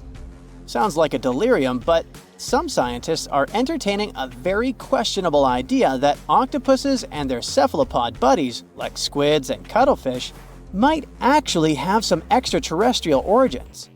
The thing is, cephalopods have extraordinary DNA that doesn't look like any other DNA on our planet. They've got around 33,000 protein-coding genes in their genome, which is way more than what we humans have. A recent study suggests that their evolutionary story shows some odd traits that might hint at a connection to space, like they could be from some super far-off past, or even the future. The researchers went as far as to claim that modern octopuses could be the descendants of these frozen creatures that hitched a ride on comets and splashed down in our oceans. And why octopuses? Well, they really stand out in the animal kingdom. They can use different tools to build their own houses, and they can even solve everyday problems independently of their brain, as 2/3 of an octopus's neurons are in its arms. These traits seem to have just appeared out of nowhere during evolution. They even tossed around another quirky theory. What if an extraterrestrial virus crashed into early squid populations and gave them a crazy boost in evolution, turning them into the octopuses we know today? Anyways, these are just fun speculations without any hard proof. Now, this funky object is an animal, not a rock. It's called sand dollar. Just look at the shape of its shell. Once sand dollars are exposed to the sun, their shells lose their soft, spiny covering and become bleached white. Back in the day, beachcombers thought these shells looked a lot like big silver coins, kind of like the old Spanish dollar that was about the same size. But if you prefer, you can call them sand cakes instead. These quirky creatures have tiny spines on their surface, and they glide along the ocean floor. They use small tube feet that line the grooves on their underside to grab bits of food like plankton and algae, which they then send to their mouths. Inside, they have 5 triangular teeth that help them munch on their meals. In some Georgia folklore, sand dollars are said to represent coins lost by mermaids. Sand dollars have a unique talent for cloning themselves. They can do this for a bunch of reasons, like when a predator comes around. Some species of sand dollar larvae can actually split in half as a defense mechanism. It takes about 24 hours for them to clone themselves, and the new larvae end up being about 2/3 smaller than the original, which helps them hide from danger. Wait, is that a giant sea hot dog racing through the ocean? Sorta. Some scientists have joked that sperm whales seriously resemble enormous hot dogs. These massive creatures can take quick naps, standing up for about 10 to 15 minutes. They only sleep about 7% of the time, mostly between 6 p.m. and midnight. Sperm whales also have a cool ability to retract and extend their eyes, thanks to a thick retractor muscle around them, but they can't actually roll their eyes in their sockets. Plus, they have the most asymmetrical skull of any mammal out there. Oh, and let's not forget, they have the largest brain of any living creature, weighing in at over 9 pounds. Unlike us humans, if dolphins went into full-on snooze, they'd stop breathing and could drown. So they figured out a genius solution. They let only one side of their brain sleep at a time. This means one half stays awake to keep them breathing and watching out for any potential threats. When they snooze, they only close one eye. If their right brain is resting, their left eye is shut, and vice versa. This unique sleep style is called unihemispheric sleep, and it lets them recharge without ever fully losing awareness. On top of that, dolphins might be using corals and sponges like their own little pharmacies. Scientists have seen them rubbing their bodies against specific types of coral and sponges, suggesting they might be treating skin issues. They've even spotted dolphins lining up to take turns at these spots, using corals like Gorgonian coral Rumphella aggregata, leather coral, and some sponges. What's really fascinating is that researchers have analyzed these corals and found they contain compounds that could help with dolphin skin conditions, which can sometimes lead to infections and lesions. Now, the big question is figuring out exactly how each type of coral helps dolphins, and if it really boosts their health overall. Sea urchins aren't exactly the Usain Bolts of the ocean. They move slowly by crawling with their tube feet and occasionally give themselves a little push with their spines. These little guys have just 5 teeth, which they use like a beak to scrape algae off rocks, which I'm pretty sure is the ocean's version of an all-you-can-eat buffet. But since all that scraping wears their teeth down, they're in a never-ending dental replacement program. Scallops are the underwater equivalent of the world's most confused security cameras, sporting up to 200 tiny eyes on their shells. These eyes are high-tech. They can even adjust their pupils to light. Instead of working like ours, scallop eyes have a unique setup. Light goes through a pupil, lens, 2 retinas, and then hits a mirror made of guanine crystals that reflects it back. Scientists were puzzled about how they see since their main retina often gets blurry light. But it turns out, scallops can change their pupil size by about 50%. Just don't expect them to do it in a hurry, as it takes a few minutes. Now here's something really neat about orcas. They're expert hunters, and they do it in groups called pods. A pod can consist of up to 40 orcas, forming a very effective hunting team. Interestingly, there are distinct types of pods: resident and transient. Resident pods are more into fish, while transient pods have a taste for marine mammals. But no matter what type of pod they belong to, all orcas have one thing in common: they are master collaborators. They work together using smart hunting techniques that are often compared to the teamwork of wolf packs. Almost 95% of jellyfish's body is made of water. For comparison, the human body is 60% water. It's probably not a surprise since jellyfish don't have a heart, blood, eyes, or brain. The other 5% of their body weight is proteins, muscles, and nerve cells. Jellyfish have been around for more than 500 million years. This makes them older than dinosaurs. These creatures haven't changed much, and today's jellyfish are pretty much like their ancestors. Electric eels have small eyes that are not so effective in environments with no light, so they mostly rely on their electric organs. Those consist of 6,000 cells. Eels use them to stow power, similar to batteries. These creatures use electricity like bats use their radars or dolphins their sonar. An eel can also produce enough electricity to power a panel of light bulbs. There's a small tropical archer fish that can learn to recognize human faces. This fish has an interesting ability to spit small jets of water from its mouth. Researchers showed the fish the image of 2 different faces placed side by side. One was unknown and the other was familiar. The fish was supposed to spit water at the familiar one. The creature took the right guess more than 80% of the time. There's such a thing as a sea unicorn. That's an animal called the narwhal. Its horn is actually a tooth that can grow up to 10 feet long. Manatees, also known as sea cows, are distant relatives of elephants. Their weight can go up to 1,000 pounds. These creatures are vegetarian and need to eat around 10% of their total weight on a daily basis. That's lots of sea salad. In some cases, manatees share space with alligators, but they get along pretty well. You can even find a photo from Florida where an alligator rides a manatee's back. Frogfish have special fins that help these creatures walk along the sand. They're very useful in shallow waters. A ghost pipefish is hard to see, but once you spot it, you're bound to get really surprised. Its head makes up over 40% of its body. Crabs don't feel like wasting time on such formalities as putting foods in their mouth. That's why they taste it with their feet, which is where their taste buds are. Marine iguanas are the only lizards on our planet that like spending time in the ocean, even though they mainly live on land. They're herbivores that feed in shallow waters and swim like snakes. Iguanas use their long claws to hold on to the bottom when they need to graze. Green turtles can cross over 1,400 miles when migrating. They try to find the perfect spot to lay their eggs.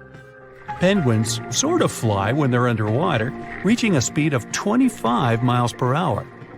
More than 5 million years ago, I've heard, I wasn't around then, deep sea worms and humans had a common ancestor. So we still share 70% of our genes with these creatures, and with sea stars, squid, and octopuses. Now, octopuses are in fact incredibly old. The oldest known fossil belongs to an animal that lived almost 300 million years ago.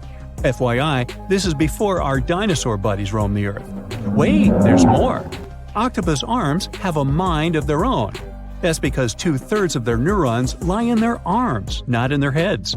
This means that their arms can problem solve how to open a shellfish, while their owner is worried about other stuff entirely. Talk about ninja-level multitasking. Oh, and like other animals, such as chimpanzees and dolphins, octopuses have proven to be good at maneuvering tools, like picking up old shells and using them as a temporary home. Now, of course, the most intelligent animals on our planet are humans, according to humans. But we don't seem to give pigs enough credit. Pigs are so smart they can play video games. No, not Minecraft. But in a recent academic study, scientists had 4 pigs play a joystick game. They had to manipulate the stick so that the moving ball would hit the wall and then they would get a treat. All 4 pigs did great in the test, which was surprising even to the scientists. Now, pigeons also aced an impressive test. They were trained to differentiate a Picasso painting from a Monet one, which they had no trouble learning.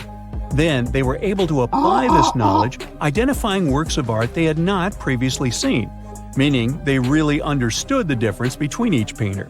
Poor things are always seen as a nuisance. Now, if we placed kangaroos in an Animal's Most Amazing Ability contest, they'd win. It's mainly because they break the 4-legged rule. A special species of kangaroo, the red kangaroo, uses its tail to help propel it forward. Now, visually, it has 4 limbs, but in practice, it uses 5.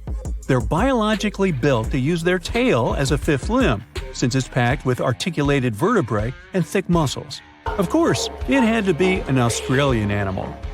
Deep within the Sahara Desert, you'll find a little creature known as the fennec fox. This huge-eared animal adapted perfectly to survive in its hostile environment. The huge ears help them to dissipate the unbearable heat of the desert, as well as help them to hunt for underground prey. Now meet this guy. Unlike what its name might suggest, the red panda is closer to a raccoon than it is to a giant panda. You'll find a lot of these cat-sized creatures in the Himalayan region, hopping from tree to tree and bundled together trying to keep warm in the harsh weather. They're gentle and friendly like their big panda cousins, and occasionally enjoy eating some bamboo sticks. And then there are bees. Compared to humans, bees' brains are the size of pinheads, yet they are capable of astounding things. Let's say a bee is running low on energy after a long search flight. This bee desperately needs a drop of honey in order to continue flying, but smartly enough, she doesn't need to go back to the hive to recharge. She can ask a fellow beehive mate for a drop of honey directly from this other bee's stomach and continue flying. This type of decentralized system allows them to build highly effective societies, one that bees don't need to push to the cues in front of the honey cells, for example. Every year in the winter, great white sharks that live along the California coastline disappear. It feels as if they take a vacation for 30 to 40 days. The animals go to a point halfway between Hawaii and Mexico. They might do it to get some food, relax, or hang out with their buddies from other areas. The spot is now called the Whale Shark Cafe. Some types of sharks, like makos, whale sharks, or white sharks, breathe in a very specific way. It requires them to swim all the time. They also need to move quickly and with their mouth open. This way, the oxygen can enter and reach their gills. Sea sponges are some of the most primitive animals. They're immobile, don't have a mouth, eyes, bones, brain, heart, lungs, or any other organ whatsoever, and still, they're alive. There's such a thing as a sea unicorn. That's an animal called the narwhal.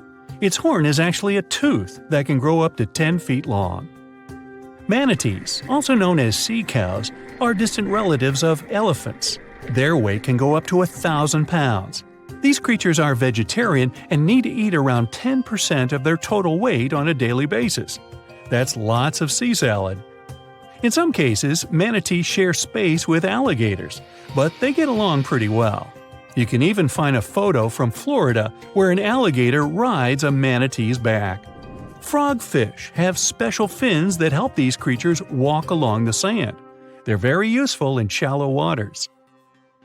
A ghost pipefish is hard to see, but once you spot it, you're bound to get really surprised.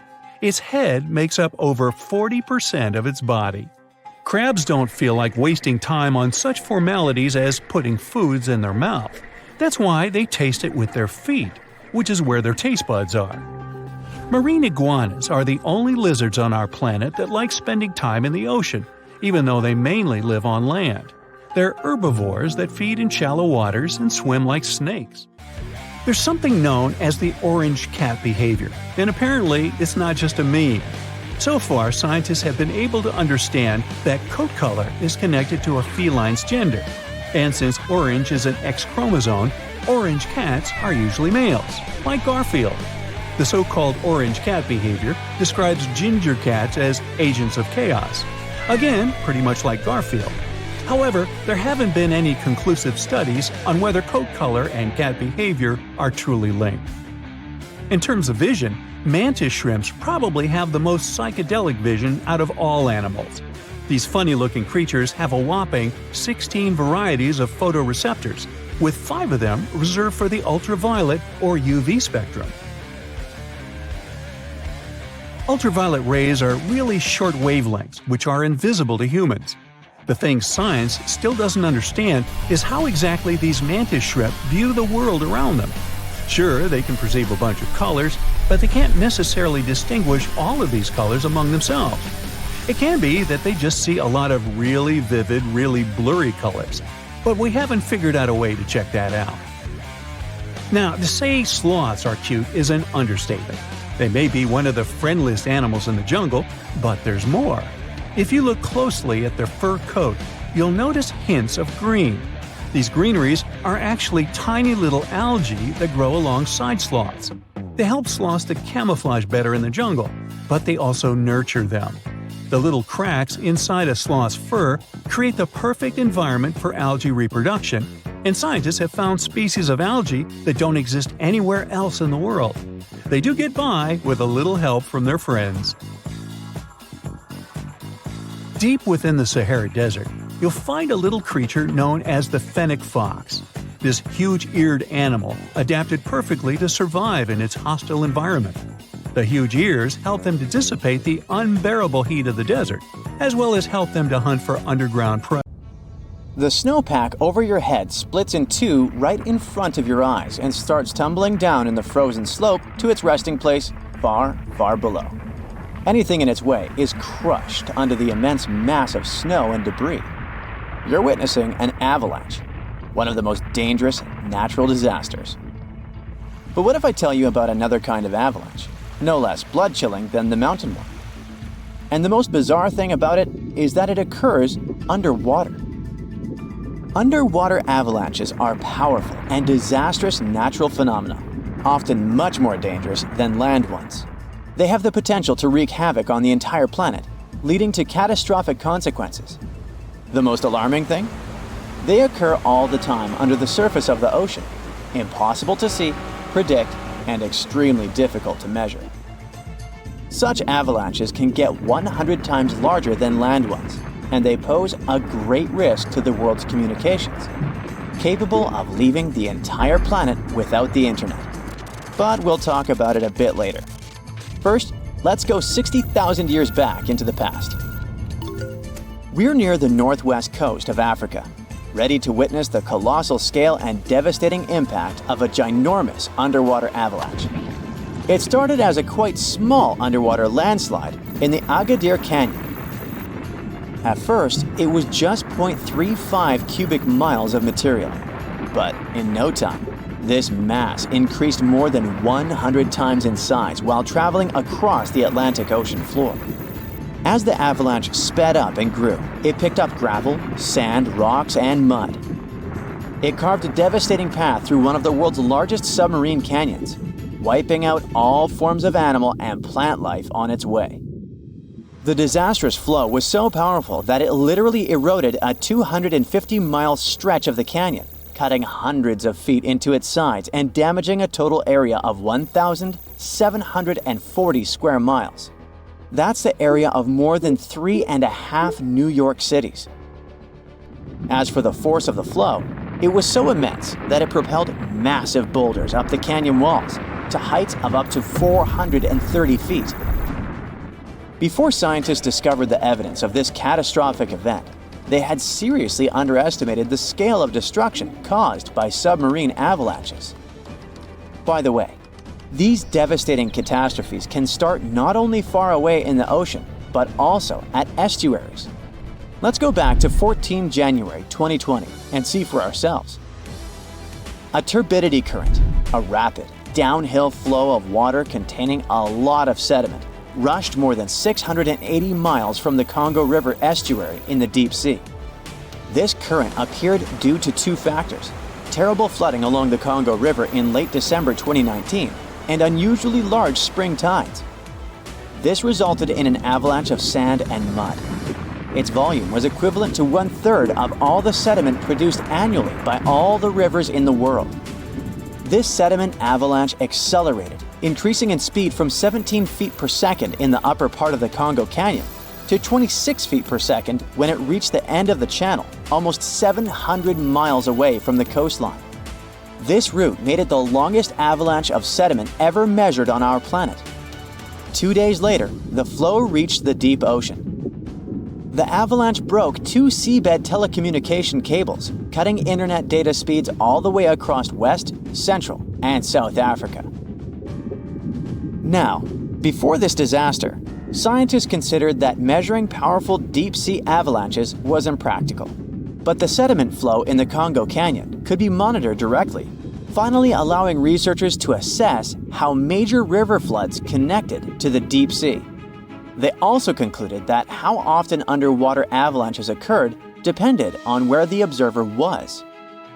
Seafloor canyons that are close to river mouths can experience several tiny avalanches per year. Other systems, far from river discharges like the Agadir Canyon, can only have one monster of an avalanche every 10,000 years or so. You're likely wondering, what can trigger an avalanche under the surface of the ocean? Well, earthquakes, typhoons, high tides, river floods, and even volcanic eruptions. And due to our changing climate, such events become more and more frequent and intense. At the same time, these triggers don't mean that an avalanche is bound to happen, nor do they relate to the scale of the event. See for yourself. In 1755, a powerful earthquake hit the coast of Portugal, wiping out large parts of Lisbon. Tens of thousands of people lost their lives during that disaster, but it only triggered a tiny underwater avalanche. And in 1929, a large earthquake off the coast of Newfoundland, Canada, triggered the largest underwater avalanche ever recorded. The flow traveled at a speed of 42 miles per hour, carrying boulders, sand, and mud. It snapped 11 seabed cables on its journey downhill. The avalanche was so powerful, it produced a tsunami that claimed the lives of 28 people along the coastline. Now, submarine avalanches are totally invisible because they happen deep under the ocean surface, which makes them extremely hard to study. But we must find a way because these flows are super important. They transport sediments, nutrients, and even pollutants across the ocean floor. So, a research team from Liverpool decided to unravel this mystery. Over the last 40 years, they've collected more than 300 samples from the ocean floor. Combined with seismic and bathymetric data, which is a fancy word for ocean mapping, they managed to reconstruct a massive submarine avalanche. It was the first time an underwater avalanche of this size was mapped out. An even cooler thing, the event itself started off pretty modestly, but it quickly evolved into a colossal avalanche that grew to more than 650 feet tall. To put that into perspective, imagine a skyscraper-sized avalanche zooming from Liverpool to London, cutting a trench 100 feet deep and 9 miles wide. Then it spread out over an area bigger than the UK, covering it with several feet of sand and mud. That's like burying a whole country. These findings are actually a big deal because they show that even a small underwater landslide can turn into something massive and super destructive. But that's not the worst. Think about undersea internet cables, which are essential for global communication. There are more than 550 active seafloor cables around the world. Their combined length is a whopping 870,000 miles. That's enough to wrap around our planet 35 times. When a submarine avalanche breaks seafloor cables, the effects are usually super expensive and devastating. For example, in 2006, an earthquake in Taiwan triggered underwater avalanches that cut loads of seafloor cables connecting Southeast Asia with the rest of the world. The largest internet operator in China had a 90% loss of traffic to the USA at the peak of the event. As for Taiwan itself, it experienced between 74 to 100% loss in traffic to neighboring islands. So now you probably get why we need to learn more about this natural phenomenon. Luckily, researchers at Tulane University have found a way to study it in 3D. Previous studies only looked at submarine avalanches in 2D, which didn't give the full picture of how they actually behaved. The new research focused on how underwater flows interacted with mini basins, natural features on the ocean floor that look like shallow bowls. Despite being called mini, these bowls can be huge, up to 4 square miles. When turbidity currents flow into these mini basins, they don't just stop. No, they hit the far side and curl back around like water eddies in a stream. These swirling flows move the sediment around before it settles on the ocean floor. The size of the mini basin and the speed of the flow can change how the current behaves. If the basin is big and the current is slow, it starts to fill up with sediment. But if you crank up the flow speed or shrink the basin, the current starts to overflow, spilling over the basin. To study all this, the researchers created a mini version of a mini basin in a pool and used different speeds of flow to simulate turbidity currents. They even made their own sediment mixtures to see how different sizes of particles would behave. In the end, they managed to mimic real-life ocean conditions, but on a smaller, manageable scale. Pretty cool, huh?